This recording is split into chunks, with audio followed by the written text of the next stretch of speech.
in politics. So Peter Gregory Obi don't grant interview with Channels Television, where in talk plenty things. This time around, all the things that they accuse them say do, it talk about them. All the ones that accuse them say do, it talk about them. It talk about how Ingo use achieve the things and when don't talk say Ingo achieve. It talk about waiting in BC, the accusations around them, the things and when they say in do. In no build school, in no build hospital, how he save money for Pandora, he's cleared all that. But I do hope that next time somebody else no go still ask that same question again and again, because at this point you don't like saying a repeated question about him. But that's not all. He did also say something about ending profligacy, more like anyhowness for inside government. I mean, why we will get an office of the first lady, for instance, that is not constitutional, and then why Ibise will go spend money buy private jet or presidential jets when the citizens where you suppose serve they suffer. He spoke extensively about most of those issues. Then, wait till you think about the things and where you talk, and then most importantly, challenge President Bola Ahmed Tinubu, grant interviews, talk to the people where they lead. I mean, Nigerians did not vote by Ononoga or the people them attack dogs, as Ndume will call them. Nigerians did not vote to attack dogs, right? Like Ndume called them. They voted you into power, or at least you said they voted you by what he said, right? So please speak to Nigerians. Speak to the people that you lead.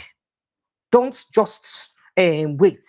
How many times you don't come and grant interview? Talk to people where you talk, say you they lead. Talk to them. How do you think President Bola Ahmed Tinubu and his team will take that challenge? Oftentimes, people they talk, say, when opposition or anybody critique the activities or things that they happen for inside this administration, the first thing they do is that they first of all begin to blast and insult the character of the person who said that, instead of speaking to the fact or the core of what the person talk about. What do you think with this administration could do with this interview? Do you think they'll act differently this time around? Plus, we'll visit some things, some exposés where Ibise Babacha Lawal make for the interview where Ibise in do yesterday. He did say something about Nasir El-Rufai, how millions of dollars were given to northern governors by President Bola Ahmed Tinubu. I did not say that for the 2023 election, and he did alert that that's the reason why the president claims that he bought the presidency, because of the money the way he give northern governors. We'll look at that. We'll dig into them very well. And then we'll also dig into other things, how President Bola Ahmed Tinubu you sponsor President Muhammad Buhari campaign, how you employ some PR people from US for the team, and all of those issues. And then most importantly, we won't look at it in David Ibiyumi, one of the many men of God who will get for Nigeria talk today. He don't blast Nigerian government, blast on a National Assembly for passing a bill stopping the preaching on buses. He said, in fact, he would never be alive for them to subtly Islamize Nigeria. But that is an act of Islamization for you to stop preaching. Why you not stop the megaphone when Muslims in the put? So if Muslims they go fit get their megaphone and will not stop them from disturbing people peace with their call to prayers, where people not share their religion, then you cannot stop Christians from preaching the gospel in anywhere they want to preach it. What do you think about all of this? Welcome to the show. Another beautiful day to join you and bring you all the things that we share for inside the country. My name is Precious Ian. It's always a delight to be with you and bring you all of these beautiful things about our country. Let's take a quick break. When we return, we'll begin to look at all of the things and what they happen for inside Nigeria. But just to quickly let you know, oh my goodness. Okay, excuse me. That was an error. So just to let you know, if this is your first time of joining us, please kindly click on the subscription button, like and share this post if you have not done so before. Please, it's very important that people around you see this post and see what we're doing here. So please like and share if you've not done so. Subscribe to this platform, please, and tell people around you to also subscribe to the platform and like and share this post as you're just joining the live conversation. Let's take a quick break. And when we return, we'll begin to look at all of these and more issues, and then we'll be joined by our Friday guest in the building. My name is Precious Inyi. This is Updated Precious. You're welcome.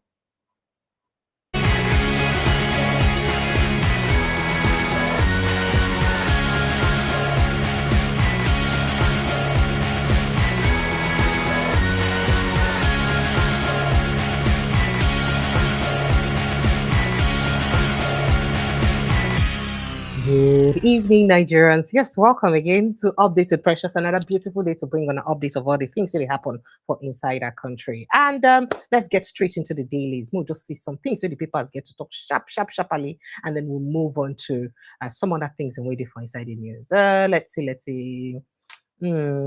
Troops arrest soldier declared wanted for supplying military uniforms to terrorists. Okay.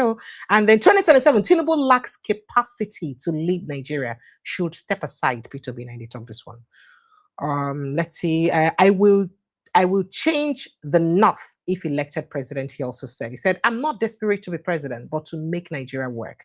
And he said this for the opportune time, by the way. So not be the first time we busy to talk about this. Oshun Guba, INEC unaware of NURTW factions. Rek Babalola. Oh God.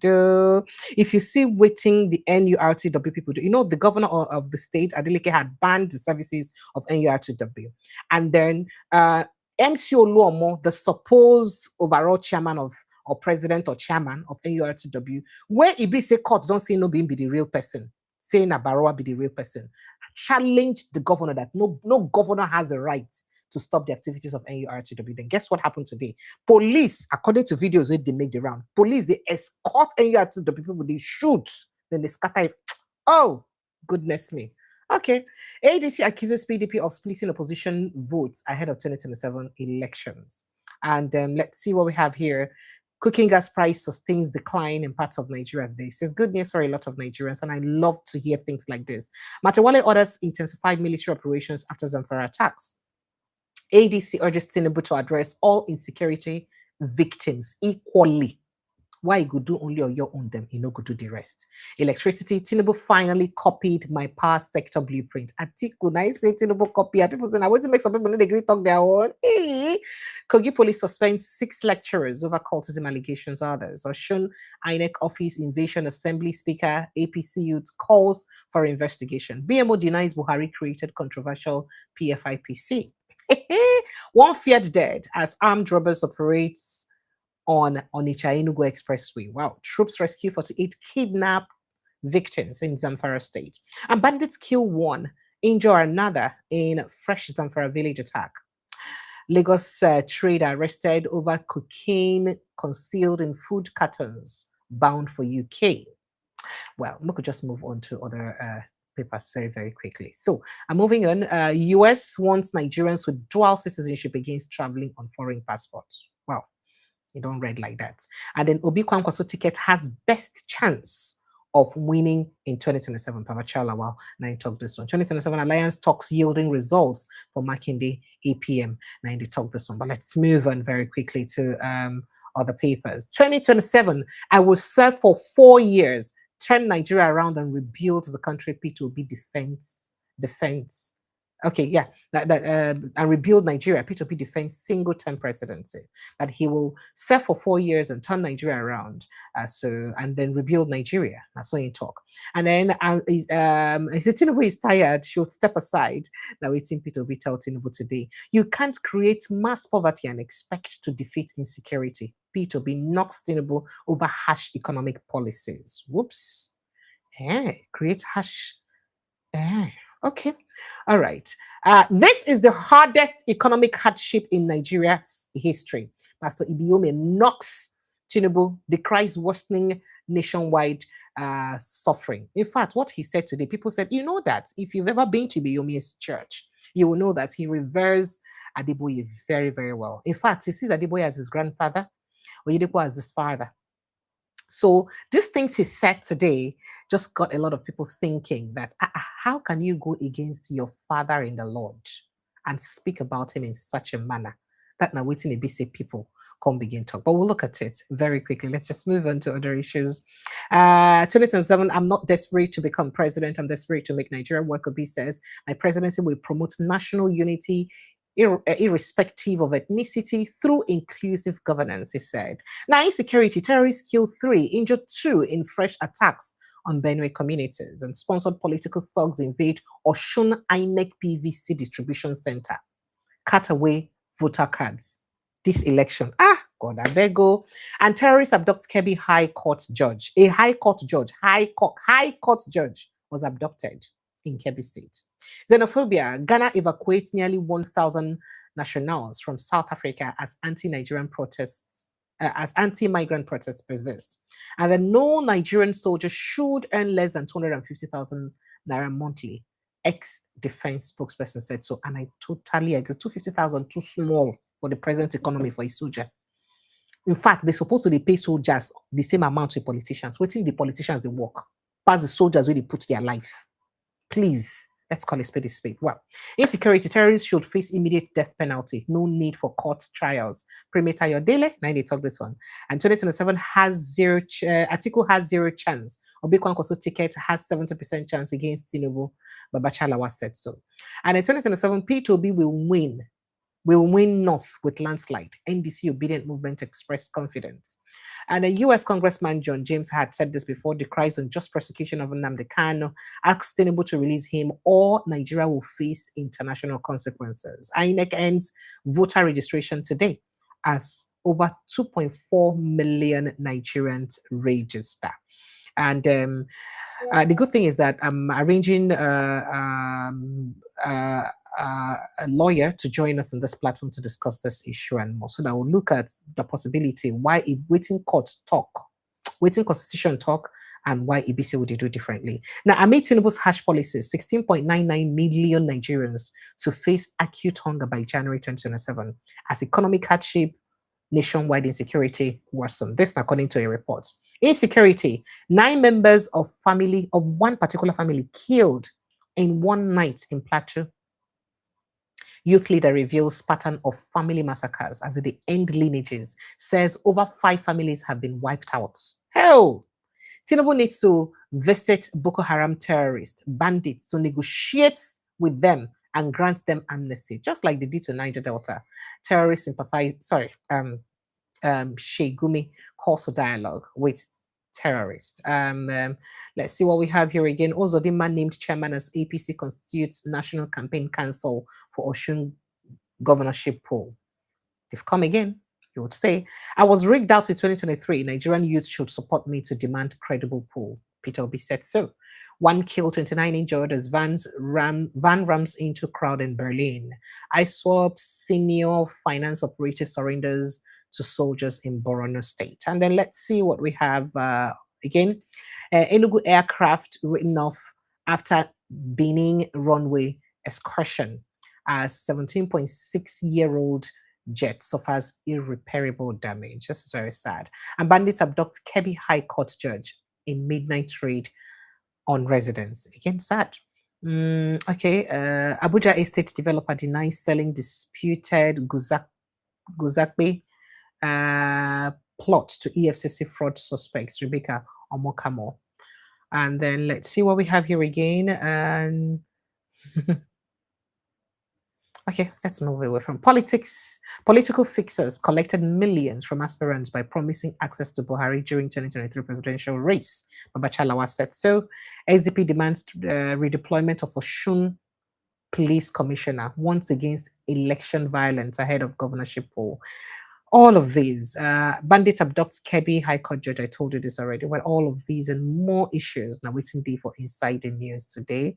And thank you so much for joining us. So joining us inside the studio, now Prince Francis Chilaka. Good evening, sir. Thank you so much for joining us. Good to see you. Welcome. Precious, good evening. How are you? Good evening, sir. Thank you. Thank you so much. So, today is Sunday, and, as usual, as it is with Sunday, charity begins at home and worship.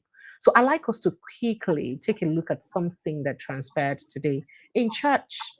And that's got to do with what Pastor David Ibiyumi said in church today. Please take a listen to it.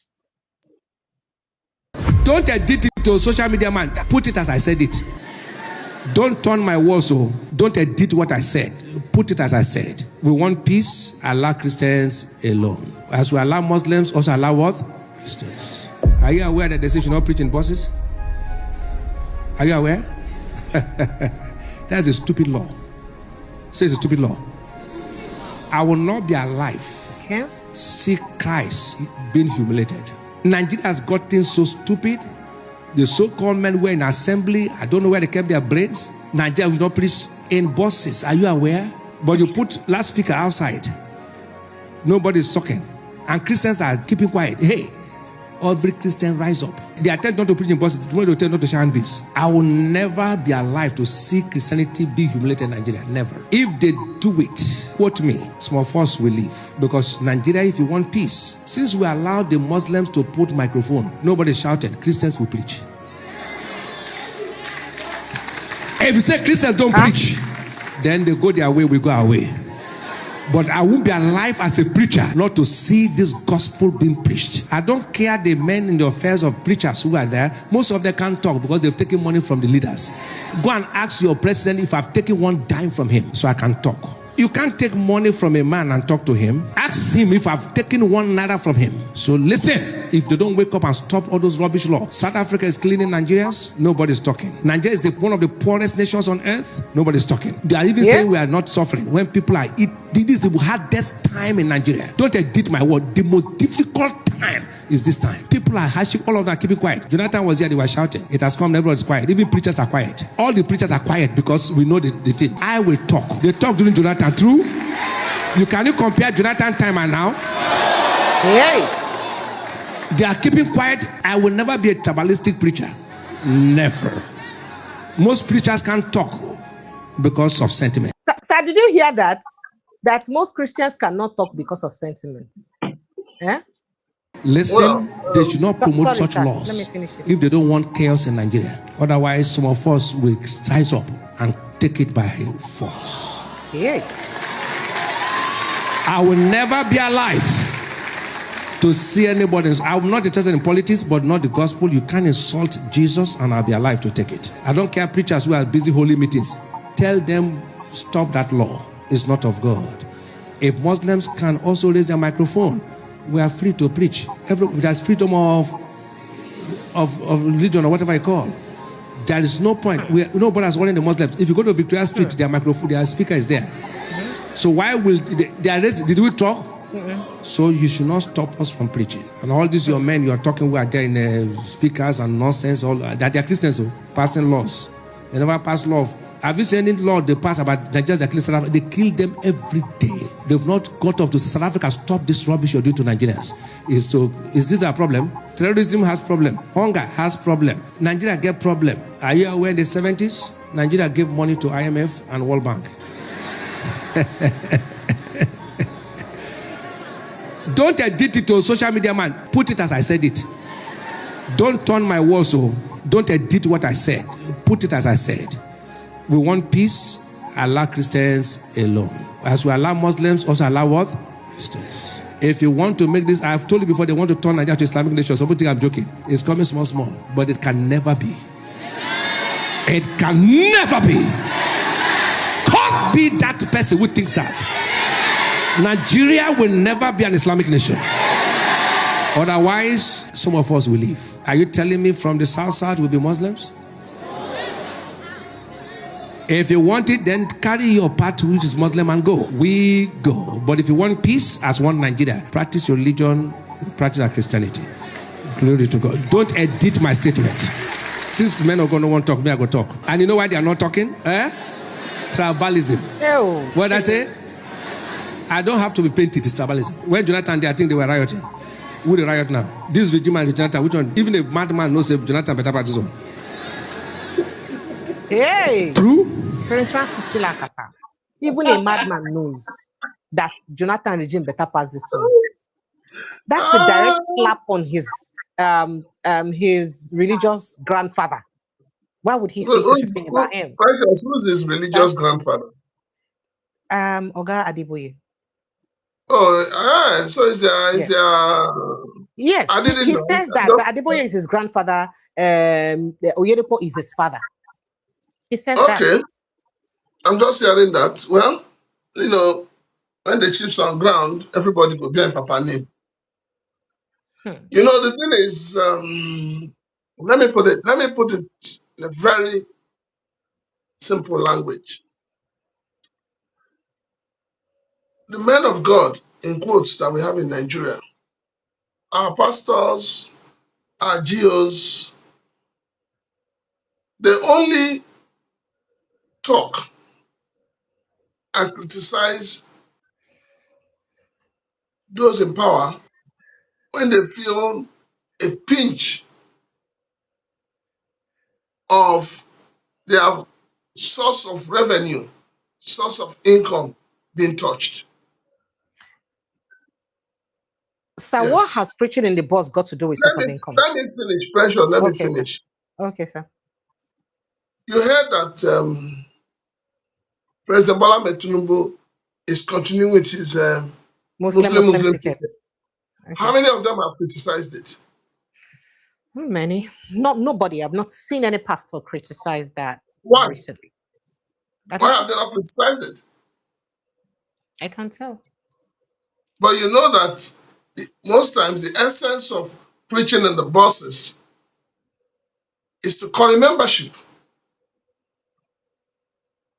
Mm-hmm. And those membership translate to tithe and offering. I disagree with you. You Please no, ask me it's how. my opinion. No, You don't have a right. it's your opinion, No, but you let's cannot disagree you'll with my be fair. opinion. You'll be fair that people are Precious, not you cannot, misled, sir. precious. Because You cannot. if You have no I right. preach in a bus where people are traveling out of the states, how many people in those buses would live where they are going to or where they live to come to my church? It's practically not possible. See, the chance is like 5 over 100. Now 5 over Precious, you have 100. no So I right. don't think that that's correct. Precious, you have no right to disagree with my opinion. It's my opinion. It's And I okay, sir, stand but then by I it. cannot let you pass wrong information, sir, even though you're my guest. It's not wrong information. I'm It passing an is. information that it is not. Let me also help you. When you talk about pastors who are operating online, and then in the middle of their prayer and sermons, they post their account numbers. The members they are preaching to, are they in the same vicinity with them? That is online service, sir. When you talk That is about online. this So gospel, when there's an wait, online Precious, calm service, down. Precious, calm down. Calm down. When you talk about this online, these bus preachers, don't they share tracks at the end of the day? Those tracks they share, don't they have phone numbers? So what are we talking about? so the phone He numbers who comes translate to to equity giving must, money. he who comes to equity must come with clean hands. So giving out phone I numbers am not, translates to giving money. no.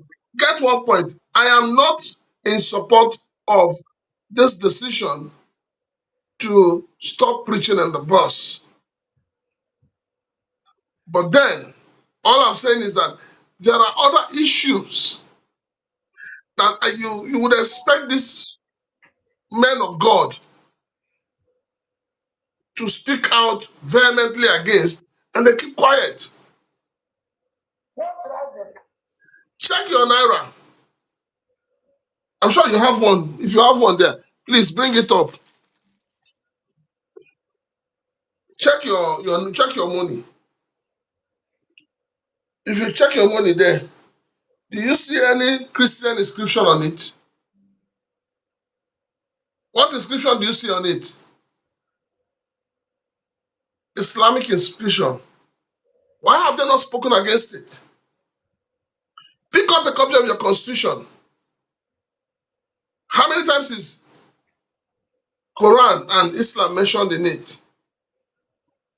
And tell me how many times Christianity is mentioned in it. Are these not issues they should be speaking against? So why have they kept silent? Why have they kept silent? My problem with a lot of men who call themselves men of God in Nigeria, just like Pastor Ebitomi said, they're compromised. They are completely compromised. I have asked on your channel severally that those who gather themselves to go and hold a protest in Ajota, 1 million man march against Jonathan, are they all dead? Have they suddenly gone blind, deaf, and dumb? Are Nigerians faring better now than during the time of Jonathan? How much was fuel that made them occupy Ojota for how many days? How much is fuel today?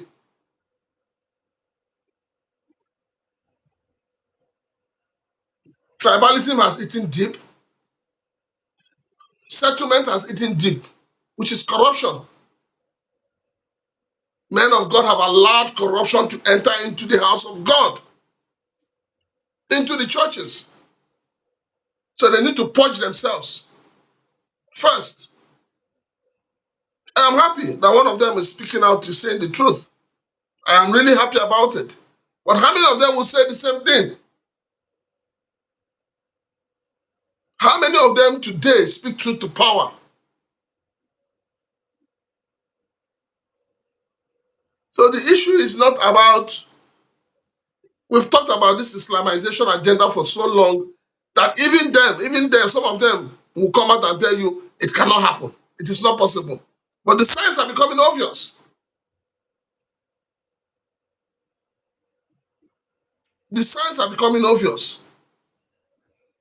The things your legislators should sit down and look into and say, how best can we pilot the affairs of this country? How best can we create an enabling environment for Nigerians to thrive? How best can we curb insecurity? No, that's why your deputy speaker, Kalu, is busy explaining how he wants to spend his 980 million or how much to buy drums for churches.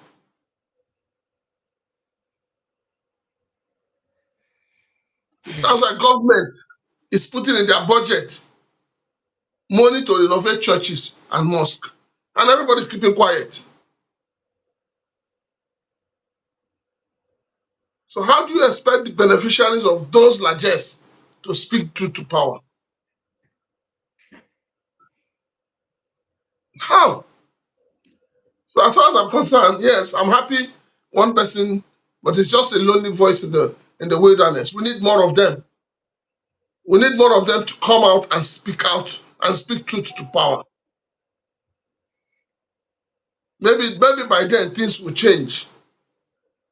But if we continue the way we are going, this National Assembly will pass that bill. Nothing will happen. It's even an act of the federal, is it not federal road safety? Yes. Yes. They will pass it, they will endorse it. Nothing will happen. Because when they go to church on Sunday, you reserve front seat for your politicians. But this pastor in question, just like TY noted, we are behaving as though we are flying where you have an aircraft taking off. All right, sir, I don't want us to dwell on this because we will have a lot of things to discuss. The minister wants to join the flight. Okay, sir, but some pastors have been speaking. Oyedepo was speaking. What's his name now? Ibiomi has been speaking. In fact, he did one that not gonna no vote this government. It's gonna vote. Not gonna take a move. He did say that. So just like he said, he may be a lonely voice in the wilderness, but he's been speaking. So whilst we try to criticize others who were not talking, let's also praise those who's been speaking. But let's move on to other issues. Yeah, we have quite a lot to unpack on the show today, so I don't want to make us dwell too much on the conversation. So Babacha Lawan made quite an exposition on El-Rufai and how Tinubu came into government. Take a listen to him and then I take a reaction, sir. Thank you. Whatever Nazaro tells you, his role probably started in the middle of the process, if you are charitable to him. Because everybody knew that he and Bola Tinubu were never friends. At all. You know, it got to a stage, he even went to Lagos, you know, tried to undermine Bola Tinubu in some conferences or so, where he was boasting about coming to teach Lagosians how to deal with the Godfather, if you remember. Now, that was, by then, Bola Tinubu's aspiration to be president had gone far. It was on a high-speed lane. Suddenly, about the time of the convention, now, you know, Bola is a very good politician. So, at that stage, I think he must have reached out to the governors for support. I don't know how it transpired between them, but there were some allegations that some millions of dollars exchanged hands. From what hand to whose hand now? From Bola's hands to Nasiru's hand. Not Nasiru, Okay, the northern governors, probably, I don't know, I'm not for sure. probably championed by Nasser. That's why when Bola says he owes nobody any obligation because he bought his money brought him there. He is probably referring to what transpired between him and the northern governors. Did you hear that At part? that I don't want to stage, waste time with this because we have to dig he now into started. Peter Obi's interview. He did say that. And then there is also another video where he talked about how Tinubu funded the Buhari's campaign and even went as far as using over $2 million thereabouts to get hire an international PR firm for them. And he said quite a lot of other stuff. And then you just hear everything talk. Now when he talk say now waiting make at a point in talk say nobody bring and come here saying I'm money given the presidency. What do you speak about this, especially at a time when the same northerners are telling him that we've had enough of you, you're not coming back again, especially those supporting Tinubu today? Well, the truth Those of supporting Atiku rather today. the truth of the matter is that we have not heard all about what transpired in 2023. The events that happened between 2022, 2021, 2022, leading up to 2023, we've not had all of it. More is still going to come out. And yes, I totally, to a large extent, even the president has come out to tell you that it was him, it was his money he used in getting the presidency. He has no godfather. So, yes, and you can't throw away whatever Babachir Lawal says because he is in the system. He understands what played out. And we all know that at the point in time, the northern governors caved in. And I remember that was when people now started saying, oh, money has changed hand and all of that. Now, the problem we have in Nigeria is the fact that our politics has become completely monetized. And because it is monetized, it has become highest bidder takes all.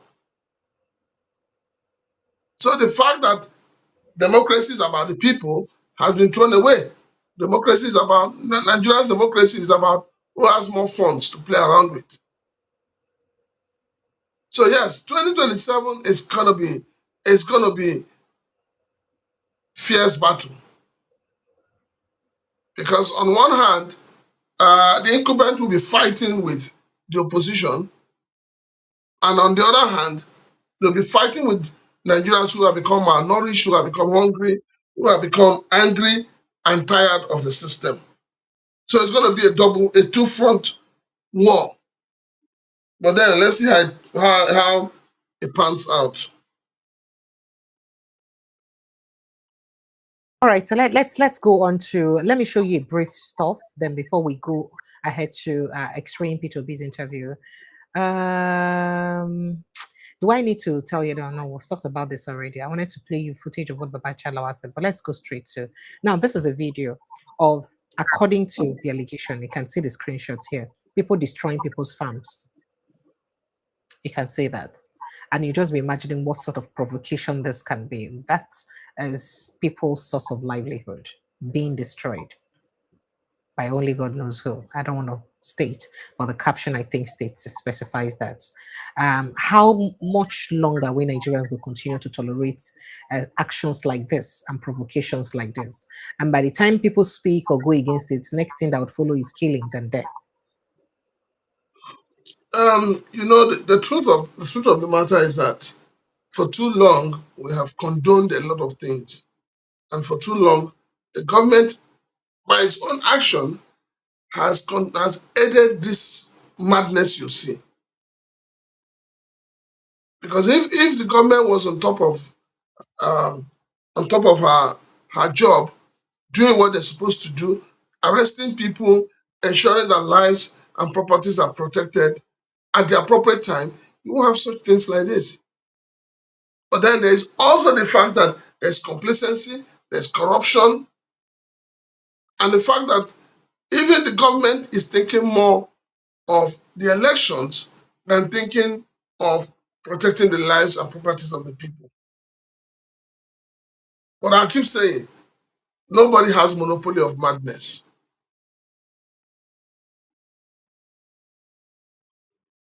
Interesting. And then just to show you a quick one, as he be say, I don't know whether you see the same will happen for Shun State today, where they say police escort and you can see the caption. You can see the caption. NURTW. We know that the governor of the state had banned the activities of NURTW, but MC Olomo says that can never happen. And then here you go, police escorting them. So you say that. Would you like to react to that very briefly while someone will just Well, the lawlessness you see with the National Union of Road Transport Workers stems from the fact that there's an appeal court ruling barring MC Olomo from parading himself as president of the NURT. But what has happened? Has it been implemented? You also saw where MC Olomo clearly said that the only person that can ask him to step down is Mr. President. So in other words, Mr. President is also encouraging the nefarious activities of MC Olomo under the guise of NURTW. Okay, so all right. So moving on, Peter Obi, the presidential candidate on the ADC, had an interview, the 2 hours, 2 complete whole hours interview on Channels Television. Let me take your thought on what he said before I begin to pick point by point on what you would react to. Well, this is one of the best interviews, one of the best outings of Peter Obi. Do you say that because you're an obedience? Or that's frankly speaking? I don't know when you quoted me as an obedient. Oh, you had said that on this platform that you were, sir. I am proudly an obedient. But I'm even as an obedient. You. Even as an obedient, I criticize Peter Obi when I have to criticize him. That is what I owe him. Okay. So for me, this is one of his best outings. And I believe that a lot of assumptions, negative assumptions about him, he has put them to rest. And I hope that, Nigerians will move forward and let us look forward to healing, like he said. Let us look forward to unity. Let us look forward to progress. Let us look forward to governance that is accountable. And, when a man consistently tells you something and he keeps telling you, go and verify. Asked him about corruption and he said that if they are found him wanting by now, obviously his freedom would have been restricted. And then he threw a bomb. And I hope that those in power and those aspiring to come to power would understand what he meant by that. He said, show me who has ever, as a governor, left the state and left some savings. And the savings are in the bank. They were in the bank when he left. He has also told you that he's one of the only governors who doesn't benefit. Now, when it became difficult to manage the liaison office in Abuja, he closed it down. He didn't see the need for that. That is prudence. That is a man who understands what it means to reduce the cost of governance. So for me, Peter Obi has said it all. And he has, for once, told Nigerians what they need to hear. And what they need to hear is that Nigerians need leaders they can hold accountable. There is something he said a lot of people did not understand. And that is what I've been saying. You can't win an election under the platform of APC and you come to PDP and you hold on to that position. If we can stop that madness, I am telling you, a lot of things will fall in place. Because that is where the major problem of Nigerian leadership thrives from. You win an election, the people saw a candidate from APC, they didn't vote to the candidate, they voted you because you're carrying the flag of PDP. And then you wake up from sleep and you tell the people that they're useless, they made a mistake, you go and join the party they rejected. And you're still holding on to their position. That's the height of mediocrity, stupidity. Okay. All right, sir. So let's go straight to the core of some of the things you spoke about today in the interview. One, the first I'd like us to react to has to do with in reaction to waiting in BC people they accuse them of. Anytime we BC they come interviews, make we listen to when waiting share will ask them and waiting in response. Well, are there things that you have done in the past that you regret about the optics and how you were profiled, and you thought that maybe something that you need to change that you have done wrongly to make you look like you are ethnic jingoist? That's what I'm saying. This is the way they do. Instead of us discussing the problem of the country, people come before you to discuss Peter Obi. That's not the issue. World Bank has just said that 79% of Nigerians are going to face poverty. In a country of 230 million people, that's over 180 million. That should be the issue we should be discussing. When they are mentioning... They should be talking about issue of out-of-school children, talking about the issue of health, and all these monies that are missing here and there that would have invested properly. Nobody is discussing it. When politicians come on my program and they keep mentioning your name, how does that make you feel? Well, it's not about what they're discussing about me. Calling me name doesn't make me feel anything. But they abandon issues we are supposed to discuss.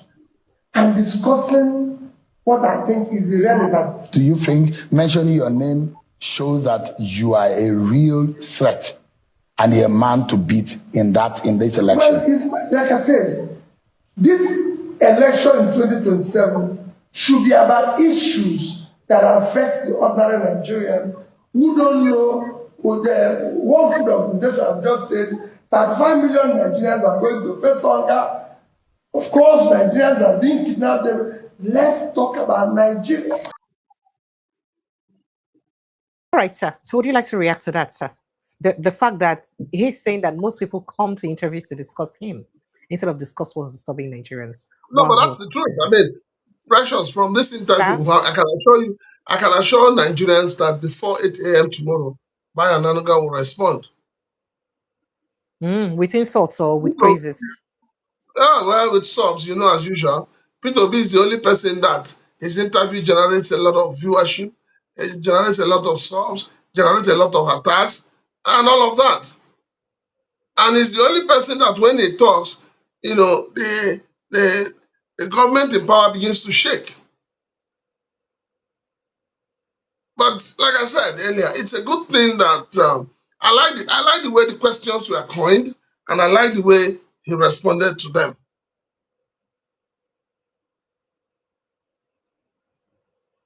Okay. All right, sir. So let's move on to some other stuff he responded to carefully. Let's take a listen to this clip. There are those who do not think that you've got what it takes to unite the country. You just mentioned uniting Nigeria. On politics today, the former governor of Borno State, incidentally, when he left office was about the time that you were entering to become governor of Anambra State, and he mentioned to say that... No, I was there before he left office. So he was exiting, your turn coincided at some point. You were in office at some point when he also was in office. And he said, people should not look in your direction because you will divide Nigeria and you do not have what it takes to unite Nigeria. How do you react to such a statement? So that's directly opposite of what I would do. I will unite Nigeria. And I know what it takes to unite Nigeria. And what will that be? Sheriff. Am I right? Alimudu Sheriff. Sheriff. If you look at my record, what he said is opposite. At the onset, while he was still governor, I was there at the onset of this Boko Haram issue. His own brother was killed. So I traveled to Borno State to condole him. When these people don't want to go there, I went to Borno State. It's on record. So they've been flooded in Borno State. I went there, contributed about 50 million naira, visited the governor, visited the show of Borno, and visited IDP camp in Borno. I've been to most troubled parts of the north. Be it Katsina, Kebbi. I've been to Plateau up to 4 times, visiting the various affected communities on the screen and everything. Spend time in IDP camp, help even communities affected to rebuild their schools for their children. Went to the IDP camps, supported them. I've done that in Benue. I spent Christmas, New Year in IDP camps. So I've built boreholes in Gombe, in Kaduna, in every part of the north. When the University of Sokoto said, the University of Sokoto Agricultural Faculty said, all they need is borehole for their farm, I did it.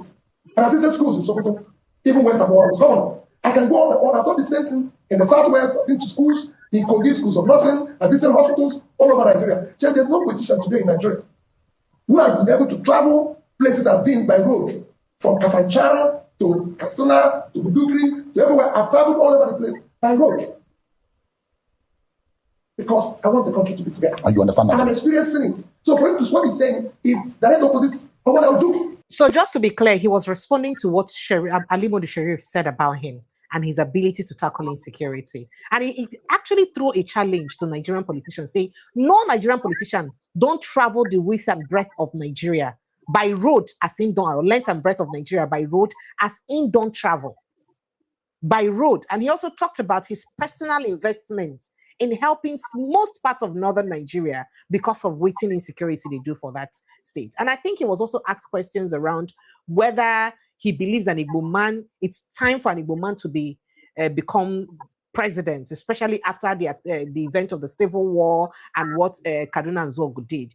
And his response to that, which I may not play now, that's why I had to hasten the video a little bit because of time. And his response to that is that is why the healing has to start now. And by voting in president. Let me take your reaction to this. Ali Modu Sharif is somebody I know. And like if you want to chase cloud, if you want to be popular, if you want appointment with President Tinubu, demonize Peter Obi, and the appointment will come. Ali Modu Sharif has been out of the system for a long time. And so he's looking for relevance. Unfortunately for him, he's speaking on somebody that is smarter and better than him. That's the truth. So anything Ali Modu Sharif wants to say, if you remember, a few months back, when his first trial at coming back into politics, into active politics, it was Peter Obi used when he said, oh, Peter Obi will soon decamp to PDP. You remember? And he said it as if he has had a meeting with Peter Obi and they have come to an agreement for Peter Obi to decamp to PDP. So that's the kind of people we have as politicians in Nigeria. They always use somebody else to make themselves relevant to the people. Unfortunately, the people have seen through Ali Modu Sharif. They have seen that he has no substance, he has nothing to offer, so he's busy running from pillar to post. But then, Peter Obi has given him a very smooth, simple answer. If Ali Modu Sharif believes that Peter Obi is not qualified to unify Nigeria, Ali Modu Sharif should take a visit to the Southeast on Monday to quell the sit at home. All this while we have had sit at home in the Southeast. Have you seen Ali Modu Sharif visit any of the governors in the Southeast? None. With all the killings going on in Plateau and Benue, have you seen Ali Modu Sharif visit any of those places? No. And like Peter Obi said, they stay in their air-conditioned office and postulate. After all, Mr. President went to Jos. Did he get to the place where the action took place? Was it not at the airport they brought the people who are aggrieved to come and meet him? When he went to Benue, why did he not go to what's that place in Benue where warehouses and people were killed? Well, Peter Obi is one man that is traversing the entire country by road. All right. So speaking about this interview, we should give him that credit. Speaking about forget politics. Speaking about the interview, people he threw a challenge to President Tinubu to speak to Nigerians that voted him into power, or that he said that voted him into power. Do you see President Tinubu granting 2 whole hours of interview and speaking about his governance? And do you also think that media houses are biased towards Peter Obi? Because somebody just posted here and said, I dare him to try and ask even Wike, not even Shetima, not Tinubu, the kind of questions he asked Pio today. if he would not Well, remember, well, if they would not remember the land he was given by them. it's not today that people started talking about it. It's not because I noticed that each time Shehu has an APC politician, he has a way of dancing and playing to the gallery. But then when you are in the opposition, he also takes his time to decide what kind of questions and who in the opposition. Shehu has formed this attitude of always looking for a way to embarrass P2B when it comes to his show. But like I said, this is a wonderful outing. I don't want to drag it. P2B has done very well this night, and I pray that he keeps it up. This is what Nigerians want. Nigerians want somebody they can trust, somebody, if elected, will have time for the people. And he said something interesting when they talked about the office of the First Lady. He said, no, it is me, Peter Obi, that is Did you not vote contesting. Mr. and Mrs. Peter Obi? Exactly, that's the way it should be. That's the way it should be. And we need to do the right thing for this country to move forward. So I doff my heart for Peter Obi this night. Away. All right, so let's see if I can play a few more excerpts of the things he said, then I take public reaction as well as your reaction. Take a listen. I'm proud of it. And we're going to do that. That is exactly what I am offering people. I will never divide Nigeria. I will unite Nigeria. I will show love to every part of Nigeria and make sure things are done differently because I'm going to involve everybody. I'd like to look into this camera, Mr. Obi, because every Northerner that is watching through that lens tonight, we wonder whether or not they can trust an evil man. What would you say to them tonight that you, Peter Obi, can be trusted to become Nigeria's president and the lives, the destiny and the politics of the Northern man is still in your hands? Precious, pause it. Have an idea. You see, this is where bigotry comes in. Oh, wow. How do you mean, sir? I did not expect that kind of silly, stupid question from Shehu. I did not expect it. And this is where people will say, oh, the media is not being fair to him. Honestly speaking, we need to throw away this issue of tribalism, ethnicity, and talk of national unity. Except if we are tired of the national unity itself. This kind of a question, Shehu cannot throw this kind of a question to somebody from his own tribe. He was just looking for an opportunity to rubbish Peter Obi. And I like the way Peter Obi responded to it. But you know that these are words on the street already. So would you really blame Shehu for that? You're asking me that? I'm not asking. Shehu is supposed to be a man of honor and proven integrity. And you should be able to know the kind of questions you ask. You don't ask questions that it looks like you're pouring fuel into a burning fire. Mm-hmm. That's what he just did.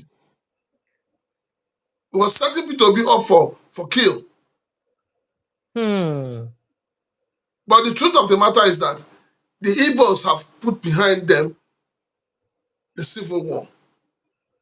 All the Igbos are saying is that the marginalization has to stop. And it has to stop.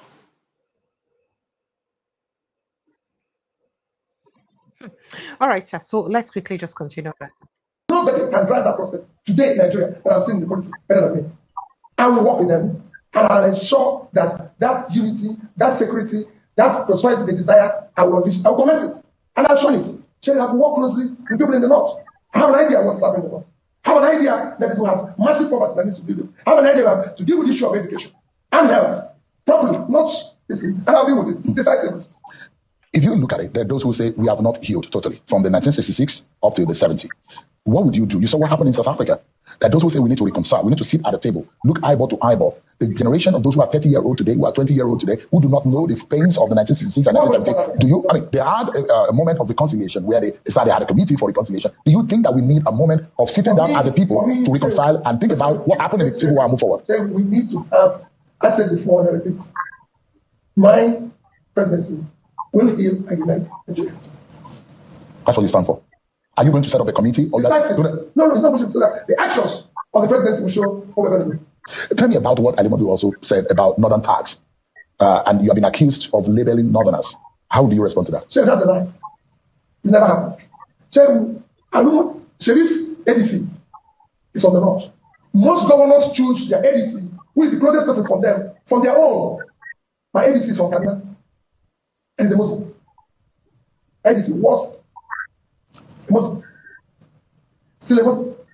So how can you have a Muslim as closest person to you? You're giving triple attack. All the commissioners that served me in 8 years I was in office were Muslims.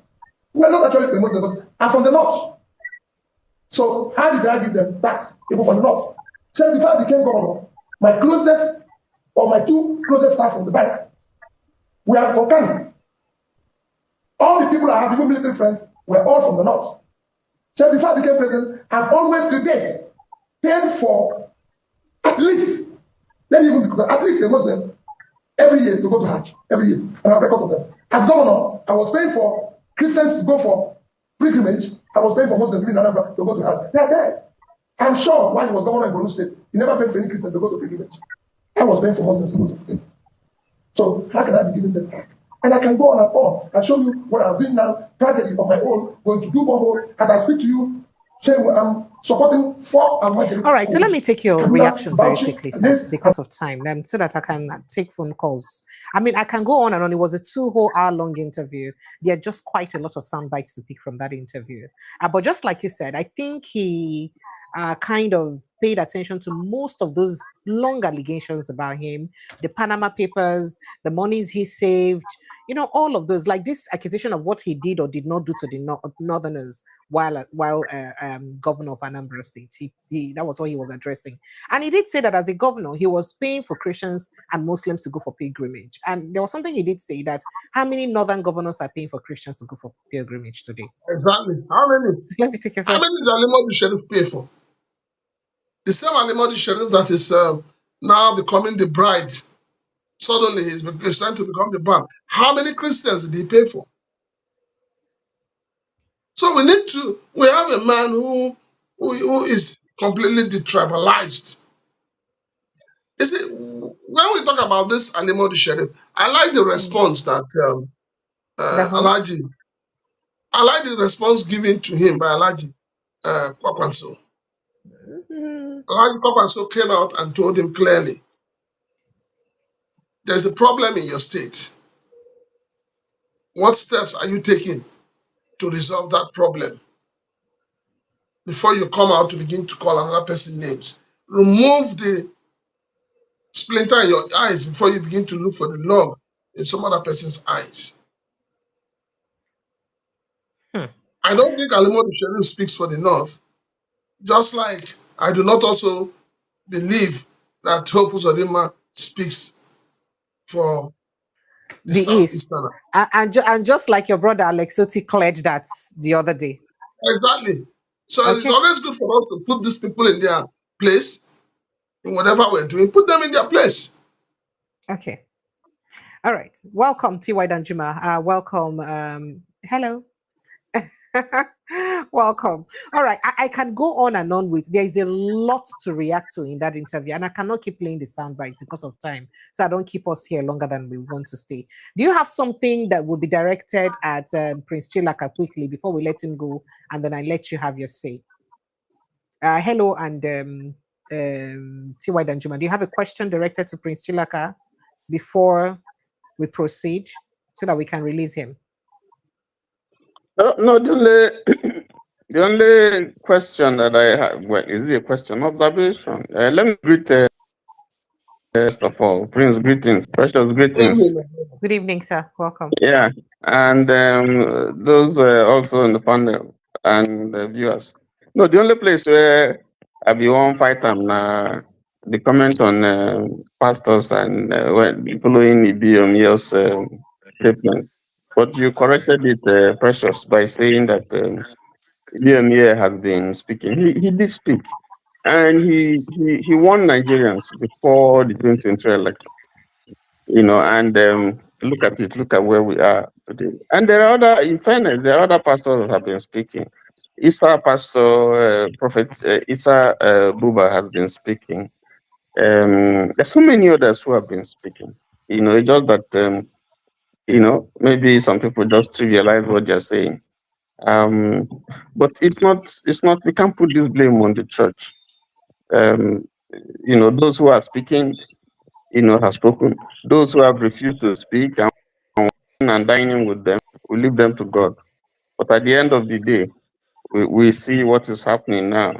If we had listened to Ibiomi, whether you like him or not, if they listened to him, and I think people did listen to him, because people in Port Harcourt, in River State, did listen and voted someone else, not the nonsense that we saw happen by Precious uncle and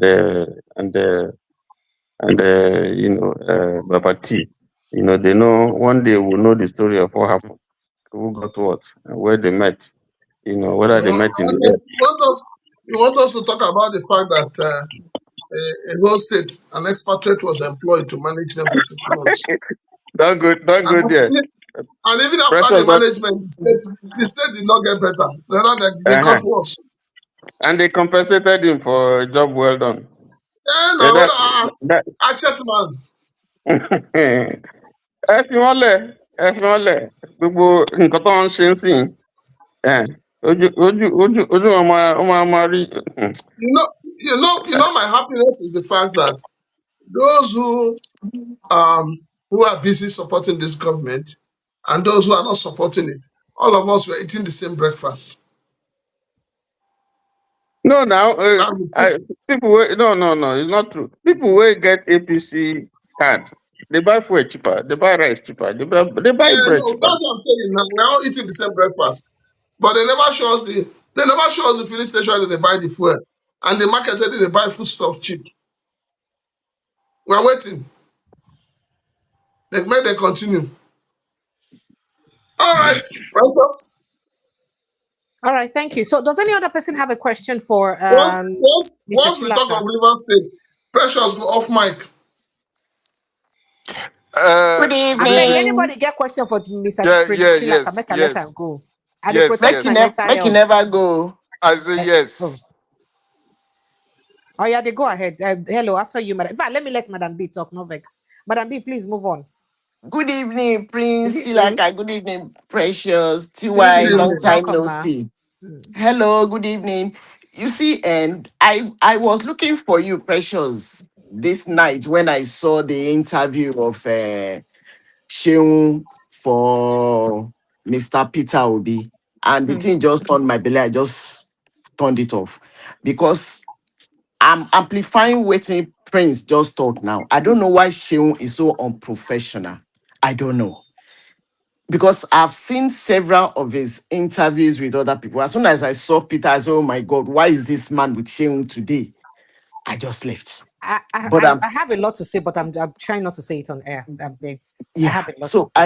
don't know why Sheung is like that. It's so far from being a professional. Honestly speaking, I'm so disappointed. I'm so appalled at the way he does his job. And now that Prince Tilaka now pointed it out. Okay, not be only because that was the only reason I didn't watch that interview. I was like, with Sheung, heck no. So, well, like TY don't talk. Make them continue. Like Prince don't talk. Now all of us they buy the same fuel, they chop the same rice, they do so. At the end of the day, you can only wake somebody who is asleep. Anybody pretending to be asleep, there is nothing you can do. Nobody know they see now. So of all the people where they parade on top shelf now, it is only Peter Obi that can deliver this country from this precipice of destruction. So the choice is ours. You either roll or you make all of Nakuku enter the dam ocean. Now that's Sabi. So because the man is even doing too much as far as I'm concerned. So that's Mr. Peter Obi is going overboard. May God Almighty continue to strengthen him. Amen. That's all I have to say. Hallelujah. Amen. Thank you. Okay. Thank you. All right. Hello, go ahead, please. Hello, saying a question for you, not Vexa.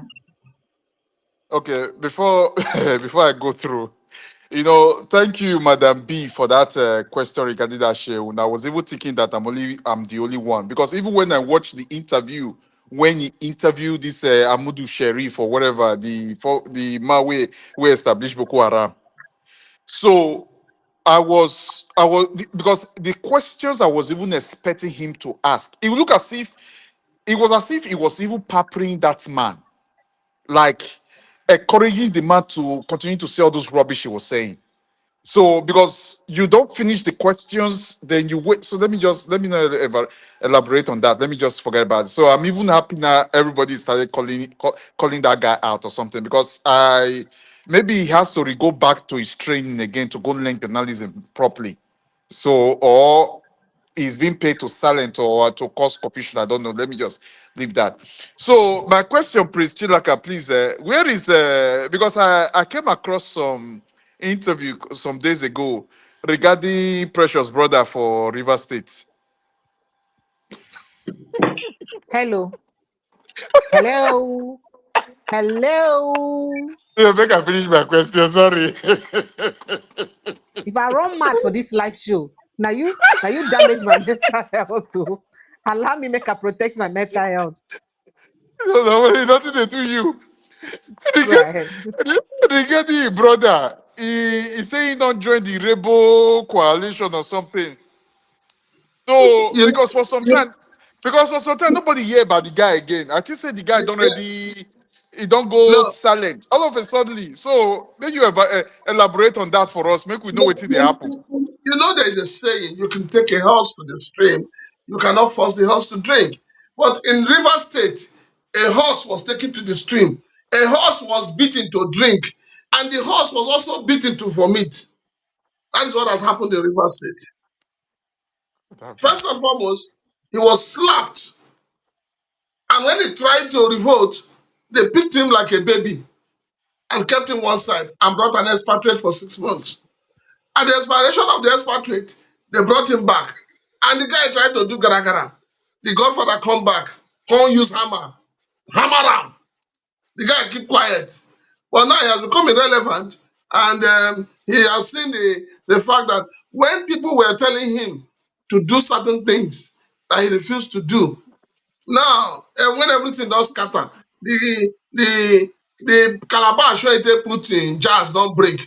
Now a coalition they don't join. That shows you how shameful and how useless some of our politicians are. That's just what it is. They don't have integrity, they don't have staying spirit, they don't even have what it takes to be leaders. They just want to wear, for somebody like Fubara, Fubara just wants to be called governor, ex-governor. He's happy with it that he was a governor for 4 years. That's all. So that he can also benefit from the largesse that comes with being a former governor of the state. Precious, sorry, now your brother. I mean, now your uncle. Your time Now is your over, leader. sir. Your time is up, sir. They say you should come and be going. They say you should come and be going. Thank you, sir. Good night. God bless you. Thank you for your selfless service to humanity. I don't just want to talk anything. You see, I see that Precious, video why are where you they chasing trend throughout the week.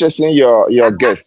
I see that video where they trend throughout the week where they talk, say we're not supporting Rainbow Coalition, we're not. I don't play for this. Did I play it? No, I did not play it. Did I talk about it? No, I did not talk about it. It's not like my eyes did not see it. I was protect. When I tell you guys protect your mental health, you don't know that I practice what I preach. And now you want to come and remind me of my own mental I'm health. so sorry. Don't worry The yourself. It's people okay. who Precious, did why are that you state, where they chasing do that state, they are all guest? disgrace. I I'm did so not chase sorry. him. Oh, we had an agreement for 1 hour, and it's already 1 hour, so he has to go. It's nights. I'm so Tomorrow is sorry. The Precious, I people Monday. like that your hairstyle. Have I commented on it? Thank you. Your hair Thank is you. I said, make I beautiful. not wear powder, no makeup, no powder today. You know, once a fine woman is a fine woman. So let me just Oh, appear yes, so the way I was anytime. born to you people, like that. Not gonna see me Precious, you get as I did. the Ashwebi where you go today. You go Ashwebi today. Leave You me. get Oh. Ashwebi. Now one there. Oh, one No, there. because no, honestly speaking, the mood when you take command for this live show this evening, I'm sorry, I don't So want to you talk the don't word leave because I Fubara and River States. Nah, me you make a want face quiet. next. No, You I don't don't leave talk. I Fubara and know. River States. Now me you want face No, next. I don't talk. No problem. And Mr. I never Obisin, finish. I don't leave. Okay, let me Where the speak to the talk go. So issues. then I put mouth. no problem. Let me Mr. Obisin speak briefly. Go ahead, No please. problem. Yeah, um, how do I say the village? How do I put it again? Anyway, greetings everyone and blessings of the day. Listen, I thank God for Pastor Ibiyomi, what he said. But my own thing is, I want them to go further in. He didn't talk about the Muslim ticket. I know he talked about it the last time, 2023, but this time around, it's evident that it is an affront to Christianity and to his that nobody will Islamize Nigeria. Nigeria is already an Islamic nation. I don't know why we will keep deceiving ourselves, because the boldness Sadiana of Sokoto, or whatever he called himself, or Sultan of Sokoto, has to enter Sorok. No man of God in Nigeria has that same boldness to enter Sorok, to go and talk to. How many times has Sultan with his shower cap entered Asorok to talk to Tinubu? How many times has Sheikh Gumi talked to Tinubu and he, listened to him, indulged him when he said instead of going to America or Israel, he should go to Turkey? Didn't he go to Turkey and bring Turkish military to come and have base in Nigeria? So Nigeria apparently, and Chinaka showed you a naira, the inscriptions on the naira, the inscription on your Nigerian army, inscriptions everywhere. They're all Islamic. So Nigeria, let's just take it. Nigeria is a Muslim nation. That is what it is. Okay. But I'm looking forward to a person who will have that same boldness. Because if this Muslim ticket, if the people we call fathers of faith would have gone to Asorok and said, you can't do this. We have two major religions in this country. We allowed you to do it first time. You can't do it again. And then at least speak. In my language, they said a fowl that is caught by a falcon. The fowl said, I'm not shouting that what is holding me will leave me, but I just want the world to hear. If they have gone to him and said, oh boy, you can't keep doing this. You should have an atom of respect for this other religion. So why would they, when Buhari was there, he also, there was a law he was to bring about stifling Christians from speaking. Otherwise, you start paying tax. And then everybody kept quiet. So Nigeria is practically an Islamic nation. But as for Obi, I, to be honest with you, I even like how Shehu prodded him. At least let him clear the air on some of those allegations that they were leveling on him.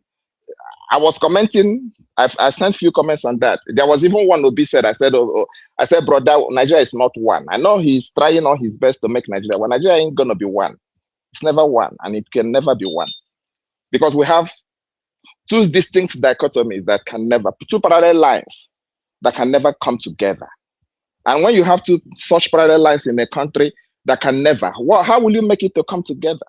When one part is against, just take for instance, we had the Aburi Accord, we have Oputa panel.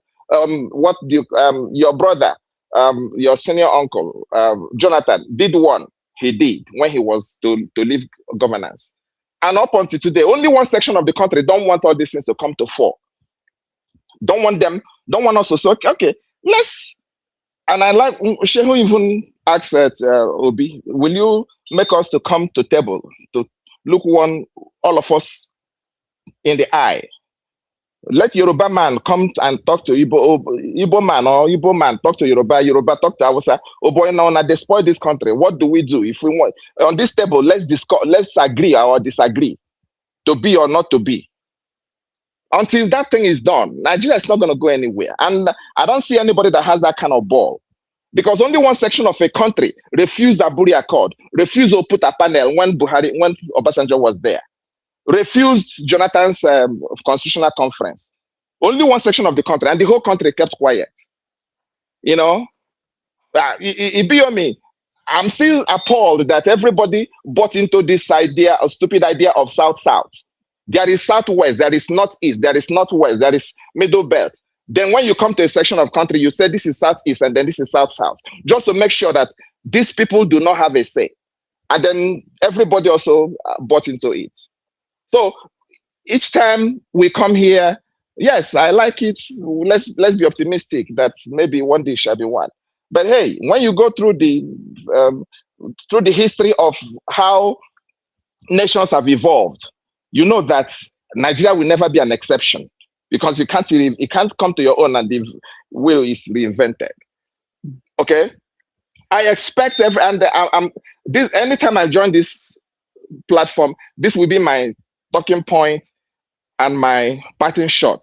If everyone that calls himself a Christian, if you like, be a pope, if you like, be the Archbishop of Sokoto, if you like, be the Archbishop of Lagos, any Christian that votes this Muslim ticket, that votes this, if you like, be a Yoruba man, and you're a Christian, you said you believe in Jesus, and you vote this Muslim ticket, you are an antichrist and you are an enemy of the cross. That's the way I'm going to go. Because it's obvious that they have taken us for a ride. We can't do nothing. They stifle a section of the country where we can't talk. They go there. This evening I saw in Enugu State, I don't know if it's your program, Precious, that they show one village, Ezago, how military go there to harass them. Up until today, we don't have say. No, we don't have say. No Igbo man has say to say, let this military leave our zone.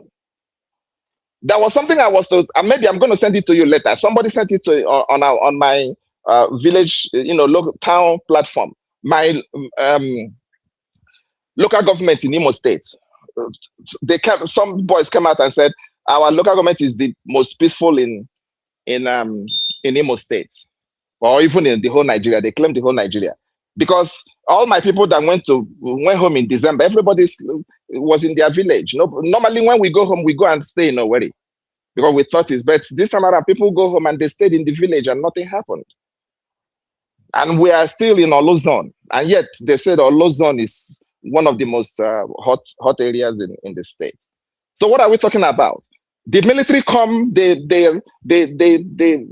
checkmate us as if we are armed robbers, and nobody has had the gut. No. Even Enyi Naya that used to speak before, I don't know whether he's still in the house. Everybody just kept mute, as if they gave them juju. Nobody is speaking. That you can't militarize a zone and say we are one. A Yoruba man came out, Yoruba policeman came out and said, if you are any, and what I want to say is, for some of you that they tag South and you accepted it. When they say Igbo, you think it's Igbo as in Igbo, but you don't know that when they say Igbo, that Yoruba man that said if you are an Igbo or another person, if that name, if he sees an Indifreke, Akmanokon, he will not know that it's from Cross River or Calabar. He will still term that name as an Igbo name. And if he want to kill, he will kill. So for you guys that attacked the South and you bought into it, thinking that, okay, because they are talking about the Igbo as in Igbo, the mainland Igbo people. At the end of the day, all of us, both South and Southeast, all of us are the same. We are all Igbos. That's how they look at you. So that bullet they reserve for the pure Igbo man is also reserved for you, because they cannot distinguish, especially they cannot be able to distinguish between our names. So let us, until we come together and say, and I hope that Peter Obi, and for information, I've done know for all of us that are hearing my voice, we have NDC convention in August, towards the end of August. So if you are free, you can come, or I can send you, information. If you want to come, we're expecting that the principals will be here in Atlanta. The convention will be here in Atlanta towards the end of August. Okay, so, but hey, if we have to be one, which I know we cannot be, but if we, at least let's try. Let us come together. Let them go and bring up, even if you discard the other two, bring up this one that is just about 9 years old from Jonathan. I said, how do we agree on ourselves? Why should a section of a country be an anathema to the whole nation? They don't want to believe in anything. They don't want to agree on anything. All right. Anything you say on how to move the nation forward, they come against it. So that's my own. Again, I'm going to reiterate. Any Christian, I don't care where you're coming from, that vote this roguish governance again in 2027, you are an enemy of the cross. Oh, please, let's take it easy with our words. Hello, I beg you, my brother. Precious, can I come in, please? No, please. I have somebody on the phone, please. Let's take the phone call. Good evening, Miss Odili, and welcome. Yeah, good evening, Precious. You're welcome, sir. Good evening, Chinasa. Good evening, Danjuma. Yes, but okay. I wanted to ask Chinasa a question. He has left, sir. But in any case, the person that is talking about Igbo, we are all Igbo, but we are the one killing ourselves. Number one, you can see that the people that are attacking Peter Obi so hard. All the governors from the east, southeast, yes. Yeah, from the southeast. People like not all of them, most rest. of the governors. No, they have to defend their party. They are in their party, so they have to defend their party. Let's leave them alone. They are not speaking for the whole Igbos. Because they agree. Daddy, let's leave them alone. They are speaking on their party. They are for their party. Peter Obi will stop their stealing. They don't want to steal. They want to keep on stealing. Not that they hate Peter Obi for anything. You can see anyone that comes out, you'll be shouting Peter Obi, Peter Obi. Nothing, because they want to continue stealing. And another thing again I will add. Sometimes I watch this. You see me, I will get tired of what we are doing.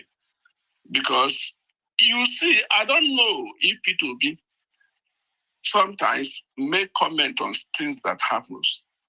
Look at this, what is happening in Lagos about the Salako or something. Can he not, Peter Obi can come out and make a speech about that? Because you can't keep quiet, things will be going bad. What happened to Salako? Sometimes. The person that win election and they're trying to take it to somebody else. And it's been happening in so many places. You mean the NBA election? No, I'm talking on, they said it's NDC. It's the NDC primary. Okay. The NDC primary. The NDC primaries. Okay. Primary, yes. Those things that are happening, Peter Obi have to make comments. If you want to be a president, you have to make comments. All these things happen. I remember when I saw him in Dallas. I think you're very. I'm sorry to say, but if I have to step in here, as much as I cannot speak on his behalf, but I think you're very unfair to him if you say that. Peter Obi just joined the NDC. The NDC already had its leadership before he joined. And I'm coming, sir. And the chairman of that party spoke vehemently. In fact, he made sure he emphasized that. To the extent that people were now looking at it like, is that a direct warning to Peter Obi and obedient to be careful not to intrude on the leadership of the party? It would be very unwise of him, I think so, in my opinion, to still go ahead and intrude on leadership tussle in the party, something that is within the party hierarchy to handle. That's my opinion, but just go ahead, sir. Then how can we win the election? If we make this thing and they can't talk, how can we win the election? How can people participate? Some people will come in, some people will go out of annoyance. That is bad. People will always go out of annoyance. Do you know how many people that are going out of APC out of annoyance because they are not talking? More people are aggrieved in APC than they are in any other party. It was a very shoddy and bad way that they organized the NDC primaries. Everybody knew that, and everybody knows that the primaries was rubbish. People said it. You understand? But that's not Peter Obi's making. Yeah. And let's just be fair. That's not his making. That is the party's leadership. I know, but he has to make comments. So what difference will his comments make? Undo what the leadership... So what I'm saying is he going to undo what the leadership of the party has done? What is he going to say that will change what they have done? And then for the party to start looking at him that you want to come and teach us that you know better. Yeah, and then he's making any contrary comments will look like he's against the leadership. I don't think we're fair if we expect so much from him. Yeah. Let me tell you something. If you know the kind of crisis that is bedeviling the APC itself because of this same issue, just like you said, a lot of people have come to accuse that they won election and order came from Abuja that they should step down for another person within the APC. And that is something that is undemocratic. So if we're saying order is coming from Abuja and we want to say that it is from the presidency, are you saying that that's the same thing you want Peter Obi to come and do? No, but we can't compare ourselves with the. So I am not saying you're comparing. So what I'm saying is that you don't even blame a man for a problem he did not cause. What is his statement going to do differently? That's the question. So I think that, I'm sorry, but I think that, and you're not alone. I mean, this your expectation is not in isolation. Most people think this way of P2B. And I don't think it is fair of what most obedience or the expectation of most obedience on the man that they call their leader. I'm sorry to say. I feel like most of those expectations are not realistic. This is a man who has told you that I want to be fair to all. He needs to practice what he fucking... Excuse my language, please. He needs to practice what he preaches. He don't tell you say no one do backyard thing. He don't tell you say no one do. He won't do things in an organized and straightforward way. And you still expect him to mediate in something that is within the purview of the party's leadership to do. That means he will be bypassing the party leadership to take an action, which is not within his jurisdiction. And you want him to do that. So to exert his authority on the party leadership so that they'll start having problems tomorrow. I don't know, but that's my thought anyway. I may not know it all. Well, we pray God that everything will work out, because where Nigeria is going now is very bad. And if this man have to come back another election, all of us will enjoy it. We'll all enjoy it. Everybody will suffer. We will enjoy it. I mean, what Nigeria is going through now is not. I know. With what Nigeria is going through now and where we are heading to, only God will save us. Amen. Thank you. Thank you. Thank you. Thank you so much. Madam B, let me quickly take you on some things that Peter Obi said today. I don't know if you heard them. I would have loved to play them, but I don't know if time will permit me to play some of those things. Madam B, can you hear me? Yes, I can hear you. Good. So Peter Obi did say something. He did speak about profligacy in governance, and he did speak about doing away with the what do they call it? The office of the first lady. You know, you be woman now. It's make me ask you. He say the office that exists, and you know they constitutional. So waiting you go to carry the office do. Say person with them votes na Peter Greg Ruby, not be Mr. and Mrs. Peter Greg Ruby. So waiting the wife they do there. And then he also did talk about cutting the cost of governance, because that money, if I say that money they use by jets for don't overhaul 3 major universities, major university teaching hospitals we will get for Nigeria, so that Nigerians go fit access very first class healthcare, you know. And he said he wouldn't do that. And when they asked him if he's sure he would keep to his words, and he did say that he used, is it 404 or 405 throughout his government? 406. 406. Thank you. Wow. That's the vehicle he used. And he didn't just use it himself, that he bought it for permanent secretaries, judges, and that's what he used. Now, some people don't talk, say, hey, him buy car for judges, so you see he's also corrupt. You understand? But he said that that's the same thing the judges were using, the palm sex were using, that's the same thing he also used throughout his first 4 years in office. Let me take your reaction to that as a woman. What do you think of what he said? You think we not have an office of first lady in this country? That's the first time it would ever happen. And take yourself as you are the wife of a president, madam. See yourself as the wife of the president. Yes. And then the first it time comes to your turn. Husband don't become. Yeah. No, other women have been having it like that. Then it comes to your turn. Your husband say you are not going to be first lady. If I make a speak Igbo parable for you, another number of women that will say, will my own now be different from others? Oh yeah, so let me take your thought on that now. Precious. Ma? You know, say the hand that rocks the cradle. It is not when they put this title of first lady on the wife of the president's head before you start amassing a great amount of power. So, because of what we have seen from first ladies over the years, let's try it and see how it works. Do you understand? It's not because that position is going to be relegated that Madam doesn't exist. Of course, Madam wields power, a great deal of power, but not pushing her in the face of the people. So let's try it and see how it works. Because like now, people, what we are saying is, when I'm campaigning for Peter Obi for people, I say, when people ask me, my family members ask me, how do you know he's going to do it? I say, well, you have seen so and so in that position. We have not seen him, so let's see him. If we see him after 4 years is not performing, we remove him. That is it. So the same thing. Let's try this no first lady business and see how it goes. Because at the end of the day, how much joy has any first lady brought us apart from Jonathan's wife during the Chibok girls? That woman really exhibited that she was a mother. But the truth of the matter is, not until you become first lady general and you have your own security details, you have your own 1 million convoy before you could come out as a mother. Do you understand? So let's try, because honestly, so much money has been wasted in governance in Nigeria that it just doesn't make any sense. And when you tell people to look, Nigerians will have agreed to cut back if they saw the government also cutting back. But when we see the way things are, see the way First Lady went to Ekiti the other day. He said that the people, yes, he mentioned it, that if you're asking your people to manage, you too should lead by Yes. example and manage. Exactly. And let it be Then we seen. will not know that this battle now, all of us, they there to make this country great. So as then a we will first lady, you not sacrifice. take offense that your As first going to lady, your turn honestly and speaking, I will not take offense. I won't, because I know where my power dey. I won't take offense. The fact that you are not showcasing me and I'm not having entourages and everybody running after me, one boy, somebody carrying my bag, another carrying my ibonu, another owning my gilly, does not mean I'm not powerful. I am your wife. I know it's the hand that rocks the cradle. Woman, at times, we know they know where our power dey. With the things in that when they make noise, they shout up and down. That's when we have the power. No.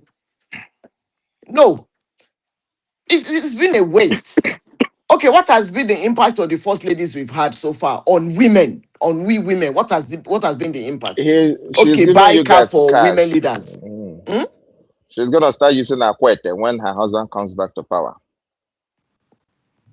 Which one is Akwete? Akwete fabric is so dear to my heart. That's my maternal wrapper. Oh, That's okay. like Is it you know like what? Ghana's this thing? No, Kente? Yes. no, Yeah, it's not like kente. Ghana It's actually Kente. hand woven. Like Ghana It's Nigeria's Kente. hand woven. It's like Ghana Kente. Just call it Ghana I know. Kente. I'm not Yes, saying it's I'm our saying it's own. like. It's really It's not like, like yeah. kente as a word though, but because it's heavier than kente. But it's okay. You can use that to explain it. Yeah, we And just can use make it as it an example. Yeah. Yeah. So that's just my own honest opinion. Honestly speaking, we see American first lady now. They know they should throw their first lady on our faces, and before you know it, somebody is having this pet program that doesn't make any sense. Whenever I even see Melania Trump, they overdo stuff. Even though say I'm telling you, overdo and husband. Whenever I see her do her own overdo too. yes. In all Because fairness to Obi, they now don't Obi have we office. will vote for They to don't You have sit see, down. office. you see. Let me They just don't add have something to office. this. Let me add They something quickly don't. to what you. Let me add something to what you guys are saying. You see, Nigeria misunderstood the word first lady. They misunderstand it and they abused it. So the word first lady mean, because let's say for instance now, like the American president now, then he's a president. So it means it's just more like a title. It's just a title, like a respect to the president's wife. That is it. The first woman of the nation, the president, the first woman. It doesn't come with any office. It doesn't come with anything. It was So, IDB's wife. It was Miriam so Babangida they're just misusing it. that did That's that. it. It started from Miriam Babangida's time. And then it became a competition with the next first lady. I must do my own better, bigger than the previous one. It's But I must just be a better than the title, nothing previous. So more. that was where the problem started from. An office is not attached to it, nothing. Yeah. Over So it here, is. do you know how they rate first ladies? They rate them in their fashion. They will now, sometimes they will tell you who is the most fashionable first lady. They will bring Mrs. Bush the second, bring Obama, Mrs. Obama, bring Mrs. Melania, and then they will start compare that. They don't have. I have never seen anywhere, No even when statutory Obama was in power. power. Not at all. I have never seen. I never saw anywhere where Michelle Obama went and donated money. No. I never saw. Now Trump is power. I have never seen anywhere that Melania went and donated money. They don't Mr. have the Obisi, right. let her try it. American people will call for them. Let her go and try it. They American Oh, people will have call it. for every one of them. this one that is They won't giving last that women office in one leader, day. brand new car and telling them that money to register it to Rubbish. buy fuel is already Let her try arranged. it. That kind of a thing. And where did the money come from?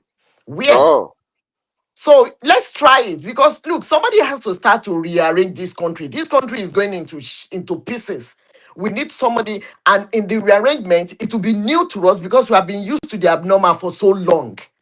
So to get us back to factory setting, it's going to destabilize a lot of things. But at the end of the day, everybody will be better off for it. All these people that are shouting all nonsense shouting now, by the time the country stabilizes and everybody is okay, would they not benefit from it? The annoying thing to me now is that in 5, 10 years now, some idiot will start writing books. Things that they're supposed to do now, they're not yeah, doing it. Then yeah, they will it's start true. writing books now. Then they will Yeah, start saying they are launching their my time. It's so annoying, and then they will be getting it's money true. again. It's true. It's true.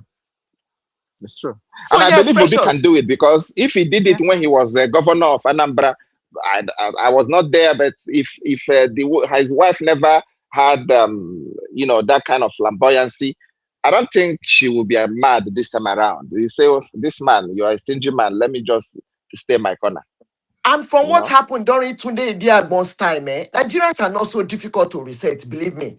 Because I was still, at least I was old enough to understand how things were during Idiagbon's time. Before you could throw a piece of paper on the floor during Idiagbon, you go think twice. You don't go if you try, you go put that in your pocket because you don't know why war against indisciplined people go Yes, there around and grab you. So everybody was behaving very well. If you enter bank, they don't need to force you to kill. You go collect Ali number, kill. Our brains were being reset then and things were going on fine until today they removed today that but the madness started pro max. So yes, Nigerians can be reset, honestly.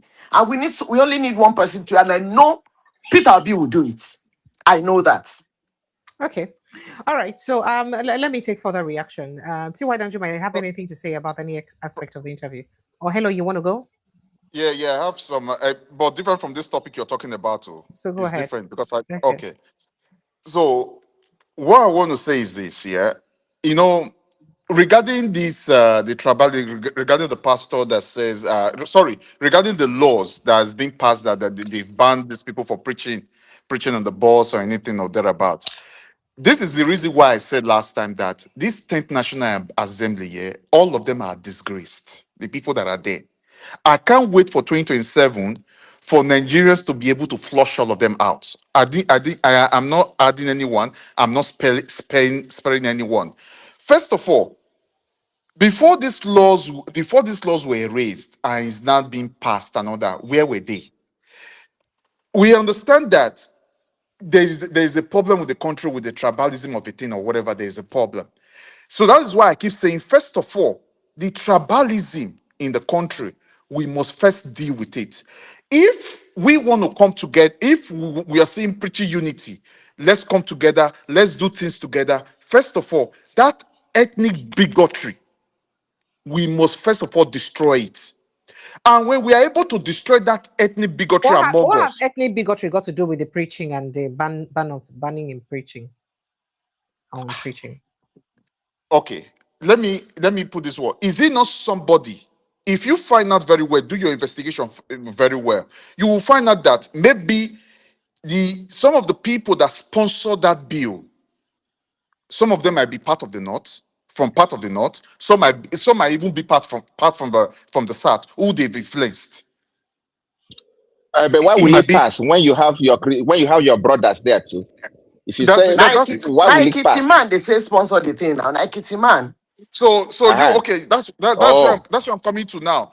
And that Ekiti Ekitima, man we're probably even he's a talking about, Christian. Maybe he's a he He's a might be a Christian. Christian. If Muslim. you check. Yeah, Yes. Okay, Oh, okay, he's a because so Christian. Ekiti is Christian. Yeah. Oh, okay. Yeah. And people because the people that sponsor it might be interested. So let me finish my talk. What I'm trying to say is that you could see these areas now.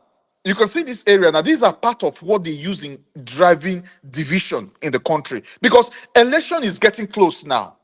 Every one of them are looking for one or two things they will use in driving wedge in the people. So there will be more disunity in the people.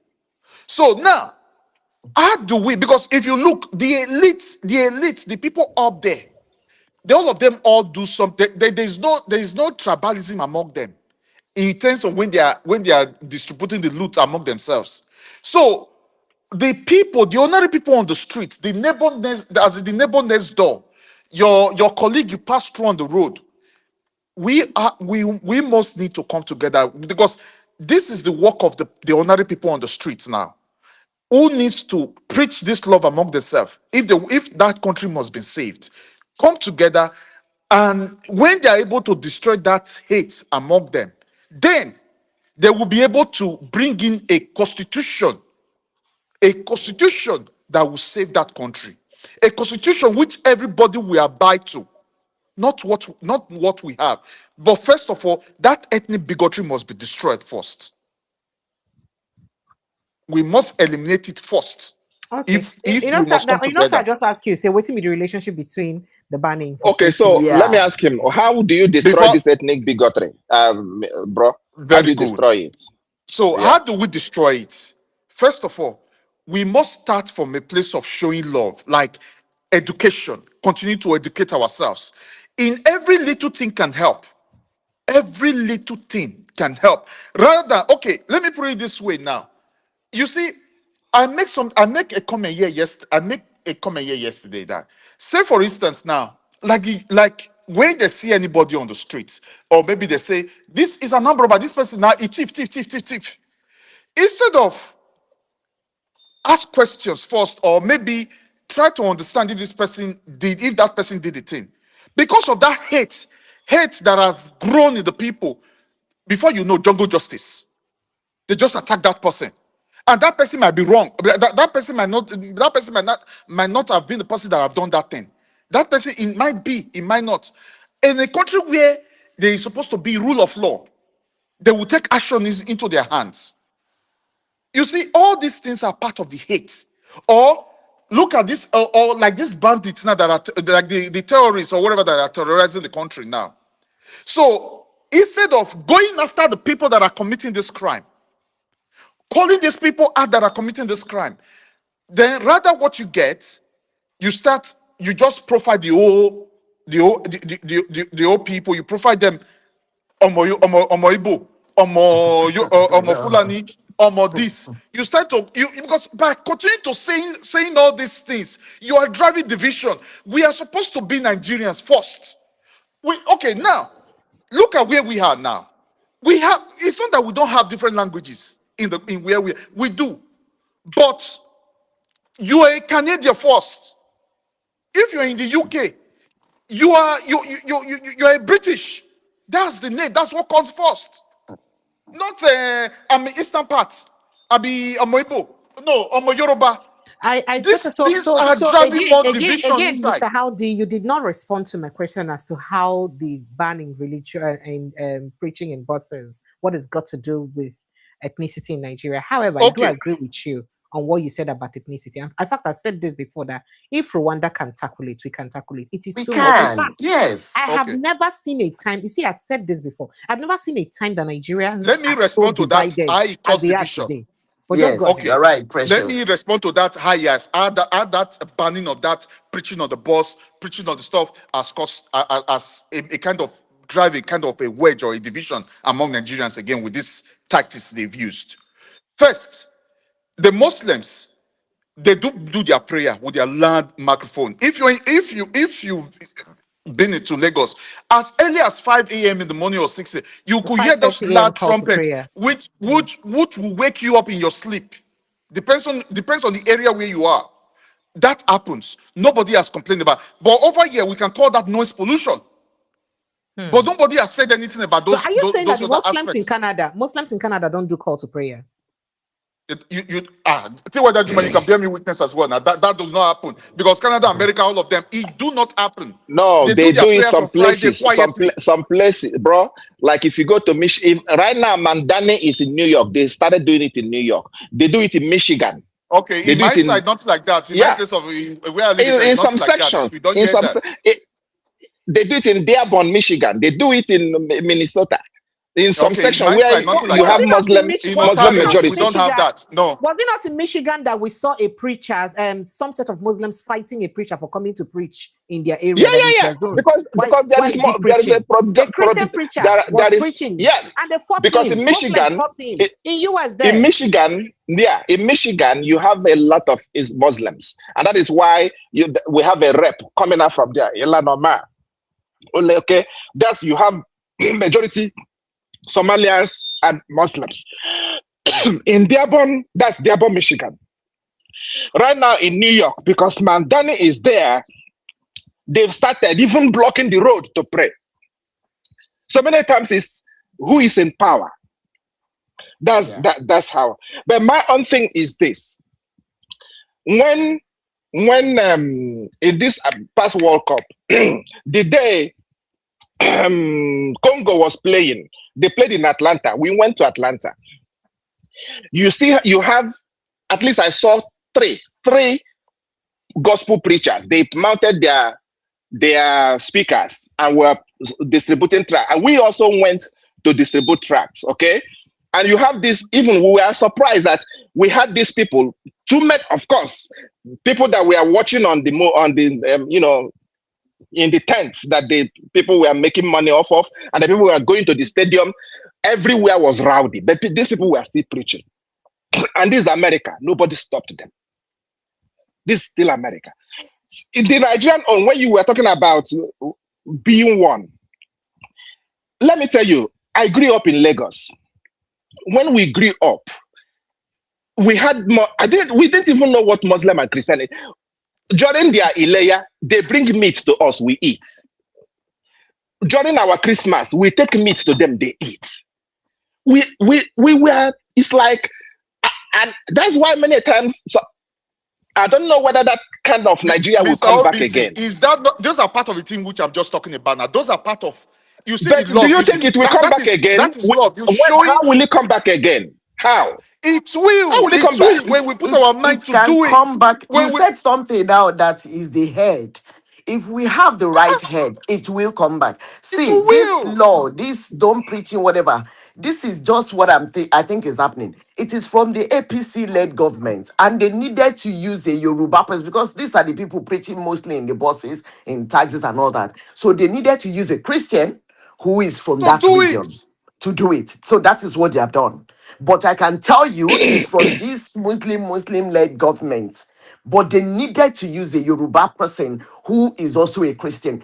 That is precious. If you remember, I said it here one day. I say the only region we have Christians in Nigeria, now the north. That's where we have Christians in Nigeria. So all And these those ones people in are the so south, tolerant. Those people are yeah, so tolerant. They have an that is the only exceptional. region we have Christians in Oh, Nigeria. I'm telling Those you. ones are dying for their faith. My people for this place forget it. Forget it. Everybody is there for what to eat. And this person that gave this job to now to sponsor this bill, only God knows how much they must have paid him to do it. So he's not doing it out of the goodness of his heart or because he's convinced that he's doing anything bad to people. Now you are giving money to go and buy drums, 1 billion naira to buy drum sets in a church because you want that drum to change young people from doing drugs and everything. But you are saying no preaching in the buses. Do you see how we are? See, you can see where I'm driving to. So when you see, No, but when you I see don't, this, it's just like precious as I don't know how this has to do with tribalism, but it has to do with our senses. You are bringing billions of naira to buy drums so that youths, when they are beating the People that don't drums, have job, instead oh, of they don't have smoking, job, you go, they will go and be dancing to the drum. But you don't want that word. You don't want the scriptures preached in the buses anymore. So Correct. does it? and You yet see they how don't we have are. job. You see So, how so we are. See, my own solution to this, let this man just go. I know once Peter Obi gets there, that is a different head that knows what he's doing and his heart is there. Things will change. I have my faith in Nigeria that things will change. We only need the right person to get there. And that is all this division of tribalism and everything. See, my Yoruba people, once they see that, okay, Ọmọ Igbo ló ṣe owó epo ti wálẹ̀ kíní kan ṣe kíní kan ọmọ they will change their language. I can assure you that they will change their mindset. All these one now that they are still doing, they still look at it, more Igbo may get there tomorrow now, and because they have never seen it before, I want them to see an Igbo president come 2027 to see how things are done differently. Then they will know that all this proverb of your pikin no fit do put all those things will leave their heads. I know them. I know them. So that's why me, I am rooting for Peter Obi. Let him get there and let them see that Nigeria could have a better leader, that we could do things differently. That is when we start killing tribalism, not all this talk we are talking, because I talk to my people and they'll be asking me, okay, if we are not voting for Tinubu now, so who should we vote for? What do you mean by who should we vote for? Peter Obi is there now, they say, hey, we know it's Peter Obi. I said, yes, is what you Tell want to them say. to I said, vote Atiku. yes. Simple. No. So, but once they see, nobody, in fact, nobody will tell them in another time, if it is time for the South and another South system person with better head comes out, they will all run, no, we saw what Peter Obi did, we are going for this. So let this be the deal breaker. That is my own, that's what I'm gunning for. And this is going to make or mar Nigeria. That is just it. Okay. All right. So, T.Y. Danjuma, what was stated now about tribalism is one of the, among the 3 points that Peter Obi noted that is most important to him that he would address once he gets into office. Tackling tribalism, tackling insecurity, and other issues. You've heard when he said that before, and what he said he would do about it. Do you think he properly addressed handling that situation, T.Y. Danjuma? Were you satisfied with Yeah, what he said about it? thank you. Yes, I listened to Obi on channels where Hyun, was interviewing him. I think he's spot on. He's been consistent, talking about unity. Anybody who thinks that we are united as a people is lying. There's no unity, and the reason is that there are quite a lot of things that have been said, stereotyping, all kinds of things that have been said about different ethnic groups, how they hate this person, how they hate that. And you see, my problem really is that in the age where we have the internet, you have apps that will help you cross-check some of the things that have been said about people or what contributions anybody has made. And people still, fall into this trap that some of the political elite, bandy, all about. If you take this ex-governor, first of all, you check his profile. It's easy to check. What did he do as a governor? How did Boko Haram come into existence? He's not the person that anybody can take seriously. Even his own people have fingered him and told him that you caused Boko Haram. I mean, there's an argument on that. Former governor, another governor telling him, you are the one that caused it. So when people come out and begin to say things like this, you begin to wonder whether Nigerians fools. You can cross-check some of these things. That's what online media, this Shehu could not take him up on that. Shehu could not ask him directly that this is what is in public space. How do you defend this? He did not. Yeah.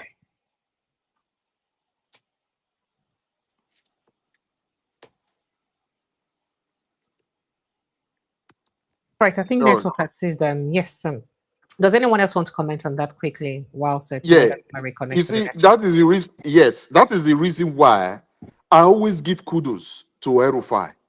Okay, you so okay, just land on that. Erufai. Okay, bro. Yeah. Did you say Erufai? Okay.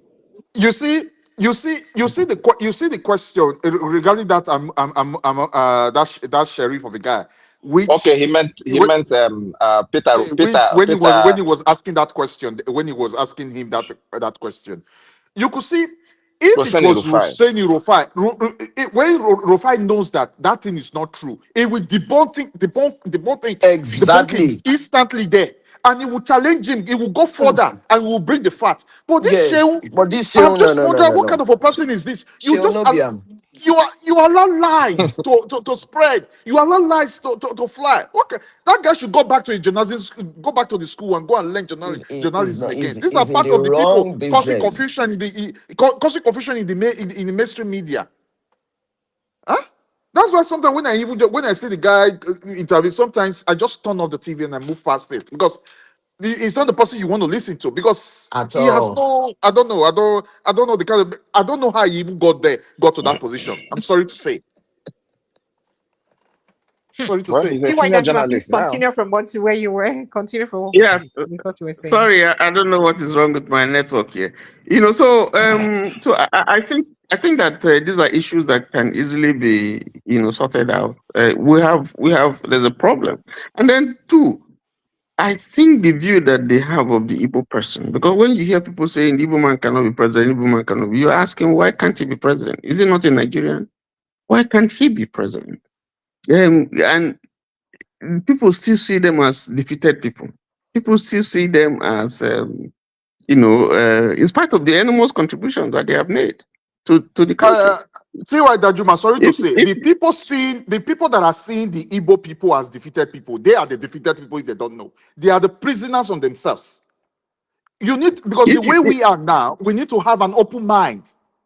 If that country must progress, if we must move forward, because a house divided on itself, it can never stand. No matter what you do, it can never stand. so unity is critical. If you take Christmas season or New Year period, when most of them go home, you feel the impact. At least in the retail sector of the economy, you would see the impact. For instance, take Lagos. You see the impact of the contributions that they are making at that sector. Not to talk of various other levels, but if going further, I think that Obi is spot on. Um, how do I relate with a Fulani person with the kind of damage that has been done to their image? How do I relate with a Yoruba person with all the things they say to me in Lagos and so on and so forth? And yet, this is not the general view of the Yoruba person. There are Yoruba people who are die-hard supporters of Obi. You go to Edo State, I don't know what they see in Obi. I can even say perhaps maybe the votes did not total more than what Southeast gave to Obi. But if you go to Edo State and Delta, you'll be amazed at the support that Obi has. So there is there's a possibility that we can break this thing, because if I agree with Madam B, if Obi becomes president, and people see that some of the things they've said about him, and there's so many lies they've said about him, it's just that we're lazy, we don't want to go and check out these things. If he becomes president, people begin to see that this man where they say a devil, this man where they say he drive Muslims, this one where they say and we begin to see change, I think that will be the beginning of what we see. Yes. So I think that yes, maybe the last hope for Nigeria right now, as we see, is Peter Obi. But there's so much antagonism against him. And the reason is very clear. If Obi is there, there's no first lady. So all those people who want to eat from the table of first, because it's not constitutional. It's a waste of money. So Nigeria is wasting money that would have been used for development for just nothing. If it's not in the constitution, it cannot be accountable. Absolutely. That's not in the constitution. So, and we know that. But Jam and all that, who is financing the office of the first lady? Where are they getting the money from? The offices and all this money where they contribute. It's not how money. It's not how money is using. The money is coming out from somewhere. From somewhere, that leakage you can block. If you look at the offices, SADs, senior special assistant, this one, if you count them, you'll be surprised. I have seen some, in some states that they don't do nothing just to create money for the boys. We can cut that. Profligacy. Go to the presidential fleet. How many aircraft do we have lying down there? How many do we have?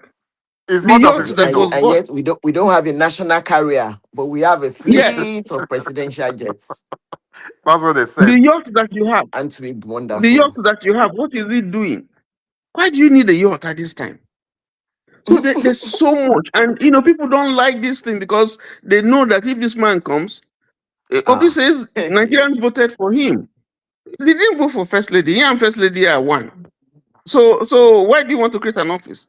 If he's going for conference, I mean, you look at the last this thing that the president made this thing he made to the UK. If you know how many people, over 100 Buy one get two went, free. for because the president is going on the visit, paid by the state, Make up and then parties go. they're going to get Gele. escort. Person we go tie gele go. They go get escort. Their girlfriends are there, their sons are there, and they're contributing nothing. There was once Did you see Sheyi Tinubu at the World Cup finale when he was Oh introducing yeah, with himself his as the children. first son of Nigeria? Yeah. so you have the Sorry, office come of the again. first lady, you have the office of the first son, First the office of the daughter. first daughter, office of First the daughter, Yawoloja, office of the general of the what is federation. all this nonsense? Kilo day. And this is your money going.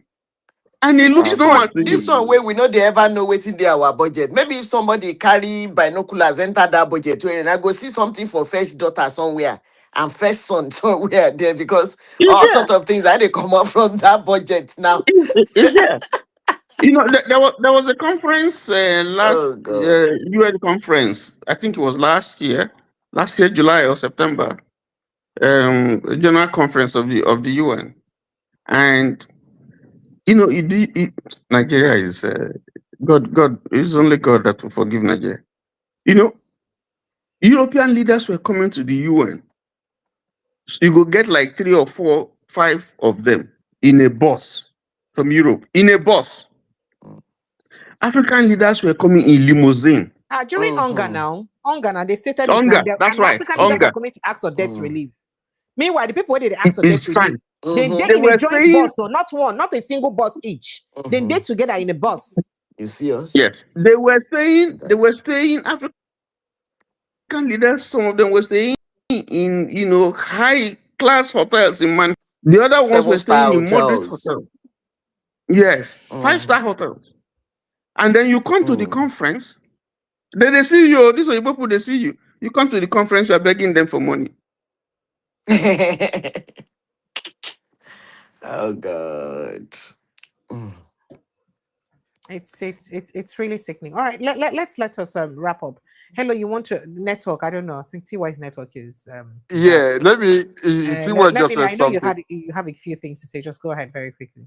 Okay, he just says something, and most of those people that comes to the hotel, they normally stay on the expensive hotel. Let any of the Canadian ministers now go to any other country or wherever.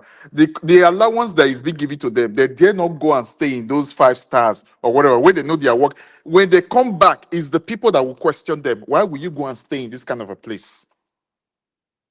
So that's why we saying it. We keep saying that Nigeria is not yet a nation. So because the people have no voice, it's because that the people cannot question the people they put in the seat of power. That's the reason why the leaders keep treating them, rubbing into their face, hoping and believing that Nigerians cannot do anything. They can't do nothing. So they will get away with anything. So Nigerians will not be able to cough. So that is why we'll repeat it again, that Nigerians must wake up and start demanding for what belongs to them. So they must, it's a must now. They must wake up. Okay. All right. Thank you. Madam B, you have something to say quickly? Yes. Go ahead. On this issue of tribalism, tribalism in Nigeria is a creation of the politicians, because we all remember the story of Shubomi and Alex, vice president that time, that during the civil war, that everybody, that the Igbos had to go down to the east. His house, like Shubomi, that was overseeing the house and rented it out. And when the war was over, he came back. Shubomi gave him back all the money, all the rent he had taken from the house while he was away. Yeah. So that's one that even my own generation, I grew up with Igbo people in my village. We all grew up together because they were working there. So there was no division between Igbo or Yoruba. We went to school together. In fact, as I hold like this, most of my best intimate friends are Igbo people till today. So, but you see, these politicians, because they had to do divide and rule, they know that with unity, they no go fit succeed to mess us up the way they have done. And two things they could use: religion and tribalism. Use these two to divide them, turn their backs against each other, let them be fighting and killing themselves while we are chopping and chopping. That is just it. An average Nigerian doesn't have any problem with the next person by his side. We don't get problem. That is why I'm saying the solution is to have the right president there. You see that all those problems will disappear. Thank you so much. Mr. OPC, you want to say something quickly, sir? Okay, yeah, well, yeah, bordering on the tribalism thing, as I said, I grew up in Lagos, okay? And I know when I went to, I tell my Yoruba friends here, you know I forgot some of my Yoruba. I went to a Ledger Primary School, Mushin. So, and I read Malawiye. So it's not as if, you know, I can call myself a Lagos boy because my formative years, that was where I spent it. Those days, right? We yab ourselves. You know, we yab ourselves. Yoruba we call Omo Yibo ma Jekuta ma momi. Yibo ma we call ndi ofemano ndi mbati. We yab ourselves and we make jest of ourselves and we still cohabit together. No love lost. When I worked with Air France, just as Madam B said, even up to today, my best friend was a Yoruba because we're still friends. We had the both boys and girls in the company, but I parlayed more with the, you know, and that is how it was. The girls had their best friends were Europe. You know, we didn't have this amount of hatred for one another. But all of a sudden, and the person that started this nonsense is, I will still lay, even though he's dead, I wish he will rise up and die again. Buhari, he is the one that started all this mess. And then Tinubu came and said, I'm going to start where Buhari stopped. And then all of a sudden, we now hate to the extent that I hate wearing agbada. That is to be honest with you, it got to a stage where there is a occasion we will go, and my wife I said, no, I can't wear agbada anymore. It got to that stage that I hate wearing agbada. I begin to see it as a dress for my enemies, and therefore I cannot put it on. It's too bad. And that's why, if we have to be one again, yes, I thank God for what Kagame did or is still doing in Rwanda. For us to be one, okay, we have to come on the table again and said, this is where you're wrong. After all, when husband and wife fight, how do they resolve? This is where you wronged me. You say, I'm sorry. This is where you wronged me. This person say, I'm sorry. That is the only way we can go. Because I can't fathom when you said a policeman, because you're from Hausa, from Yoruba, from Igbo, you now see another tribe. You said, if not that, you are my own person. If to say you are from this tribe, I don't do something. How do we solve that part? We have to agree with ourselves and said, first of all, remove everything that is ethnic and religious in our constitution. Let constitution be neutral. Shebi, they said the lady, what did they call her again? The lady judge, is it? Lady Justice. Are you talking about Lady Justice or the Chief Justice of the Federation? Which one, sir? Which of them? Hello, sir. NEPA don't take in light too. Mr. Obi, that's Mr. Obi, we lost you. Lost you. You said something about Lady Judge. So are you talking about the Chief Justice of the Federation? No, I said the Lady Justice. I thought they said the Lady Justice is blind. Yeah, okay, so let us go. She not the see. No, So this one they what see does road it though. mean? This one they This see one they road. wear glasses now No. for Nigeria. Now they wear glasses now. They see road So though. what does it mean? No, what does it mean that she's blind? Because she doesn't know who she's touching. She doesn't know who she's dealing with, right? That is how it should be. Because you cannot say we are one, okay? And then I have a brother who, or let me say we are one. I commit a crime. Yoruba man commit a crime. Hausa man commit a crime. Fulani man commit a crime. Then we go to this lady justice. And then she now single the same crime. We should now single the Yoruba man out and say you are the worst offender. Then she let Igbo man, let Kanuri man go, let Hausa. The Yoruba man will not feel happy because we know all of us were in the same car that did the same thing. The same way it will if it is a Yoruba Hausa man that was, against or an Igbo man. Until we get to that stage where justice for all, equity for all, we can never be one. And I pray and hope that Obi will have, that's what I keep saying. I pray and hope that he will have the balls. If it is that man that is wearing shower cap in Sokoto that is messing Nigeria up, because to me today, Tinubu is not in power. It is that man in Sokoto that is wearing shower cap. Until we bring him to order, Nigeria will never be one. And again, I will say, I'm going to drop.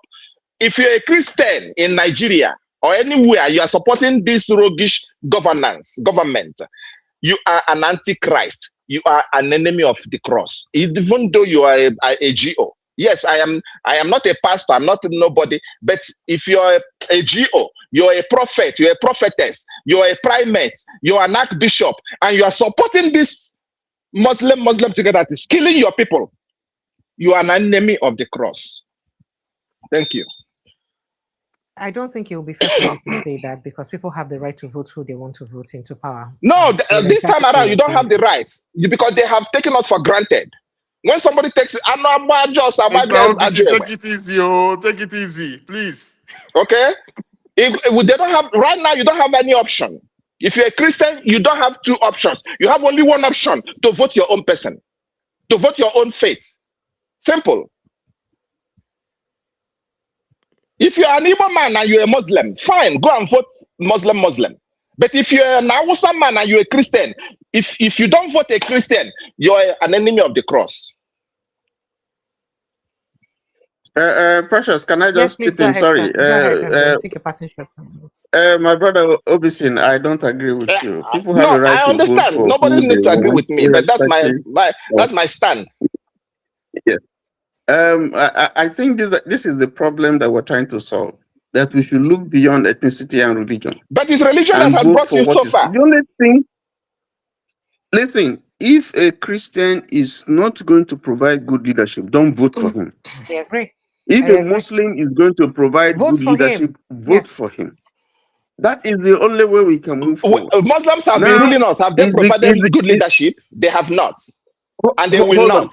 Hold on. There are no. That's a general statement. I don't accept that. There are good Muslims. There are bad Muslims. What we are seeing now, if you are talking about what we are seeing now, are we getting the best Muslim? Can we justify? Can we say yes because we now have a Muslim ticket and government? Nigeria is doing well. No, I have seen Muslims who say they are ashamed. They feel sad that this Muslim has not delivered. I have heard people say that, and that they are regretting forever foisting this type of this thing on including us. Other Muslims. It's not doing well. In fact, some imams are saying that woe be unto anybody who will come and tell us Muslim the next election. That haven't you also seen an imam? Haven't you also seen an imam said that the worst Muslim rulership is better than the best Christian rulership? Didn't you hear that part? Mr. OBC, don't forget. Haven't you seen that part? Mr. OBC, don't forget that you still have Nigerian pastors that support these administrations. That is what I'm saying. That is what I'm saying. They are an enemy of the cross. Just like you have some enemies of the cross. Some imams at the moment now which are supporting Peter Obi. So they are enemy of the cross. There is between good and evil. So we need to differentiate the good from the evil. If it's a Muslim person that will bring good things to Nigerians, we go with the Muslim person. If it's the Nigerian person that will bring you good because they are aligning with Saudi Arabia to Islamize you. They will bring you good because they are aligning with Qatar and Turkey to Islamize you. That's not a fair thing to say, Mr. Obito. Let me give you an example. But it's your parting shot. let So, me- though, Mr. TY, let me let you talk so we end the show. Go ahead, sir. Yes, let me just say something. Let me just bring this down to a state level. We have heard Peter Obi, and we have heard how he has his various interventions in Muslim states. Well, in the north, helping Muslims, helping Christians, helping those who don't belong to any faith. That's the kind of policy that we need. I And take Fashola for instance. Muslims For has helped example, Christians in that manner? How many Muslims? just hold on, please, hold on. Let me finish. With Fashola is a Muslim, and is someone that I have worked closely with. And in terms of the way he administered Lagos State, he ran Lagos State. He did not discriminate between Muslim or Christian or whatever. And so that did not, when he took that out of the way and he was able to do how much that he did as a governor. And I think that at this stage, all those weights that we're carrying, all those cleavages, all those mosaics that are causing us to look beyond the greater picture, which is the general good of the people, we must shed it. If we begin to fall back again and begin to look for ethnicity and begin to look at religion, this country is going to scatter, because these are some of the things that have put us where we are now. Going forward, what we need is, if you bring Atiku, bring Obi, bring Tinubu, look at, so far we have seen Tinubu for 3 years, going to 4. We have seen Peter Obi at the state level. We've seen Atiku as the VP. Okay? We have seen some other candidates. Which of these people, Nigeria, based on their antecedents that you have seen, based on their trajectory, based on the things that you can read of them from the app, because the information is there. Who do you think, who would you want to lead this country? Because we have a serious problem. Whatever choice that you make, God bless you. But let your focus be who is going to deliver the good, the best good for the good of everyone, Muslim, Christian, non-Christian, no matter your ethnicity. That is where we are now. If we continue the way we're going now, there will be no Nigeria. That's my contribution. Thank you. Thank you, everyone. I'd like to say a big thank you to everyone for being part of the show. It's always a pleasure to have you guys join us. So where is CJOJ? Well, I got her a lawyer to be on the show. Hopefully Barrister Monday Obani may be joining us on the show on Tuesday. It promises to be a great conversation. So it'd be nice for us to talk about all those things around the Constitution versus the Electoral Act and which surpasses which. I think it'll be a great conversation, and I look forward to that. Thank you, Madam B. It's always a pleasure to have you here. Thank you, precious. Thank Have you. a wonderful Thank you so night. You too. You too. Bye. Good night, everybody. Thank you. Good night, and God bless you. Mr. Obisi, thank you so much. I appreciate you. Thanks for joining us. Thank you, everyone. Thank you so much for joining us. And hello. Hello, precious. Good Hello, night. Thank you so much. Why you don't want to change your name to Thank you. MC again? Don't worry, now. You answer hello every day. I Why you don't want to change your name to MC again? And make I will I program on the other phone now, because you're on different phones. So the one when I come up with that phone and that name go pop up. So I never just associate that phone. Then I make that phone just the way they first. Okay. Thank you. Mm-hmm. Okay. Thank you. Good night and God bless you. T. Why don't you? I know say be our Reverend Father now. God bless you. Thank you so much. Enjoy the rest of your day and see you later this week. Thank you. And to all Nigerians, I can't thank you guys enough. See, should be they say the owners are be the owners now they on, because now person where they wear the shoe now you know where the pin pass. So a day on to choose the right person we go lead on, not just choosing the right leader, standing by that vote and ensuring that it counts. It's only you who can do it. There's no messiah anywhere that'll make it happen for you but you. And just so you know, every elected official, now your servant, you get the right to hold them accountable for what they say they do for now. I think we need to begin to have the right, create and develop the right mindset on what leadership be about. It's time that we started seeing our elected officials as our employees and not be people we be saying at them employers instead. So we're supposed to see them like that and hold them accountable based on their KPI, whether they do that when they say they go do at all, and things will tell them to serve. So I think we need to hold our leaders accountable and to make sure that, because now we they give them the right to make they do anything and feel safe if we get away with them. If we decide that they won't get away with these things, they won't get away with it.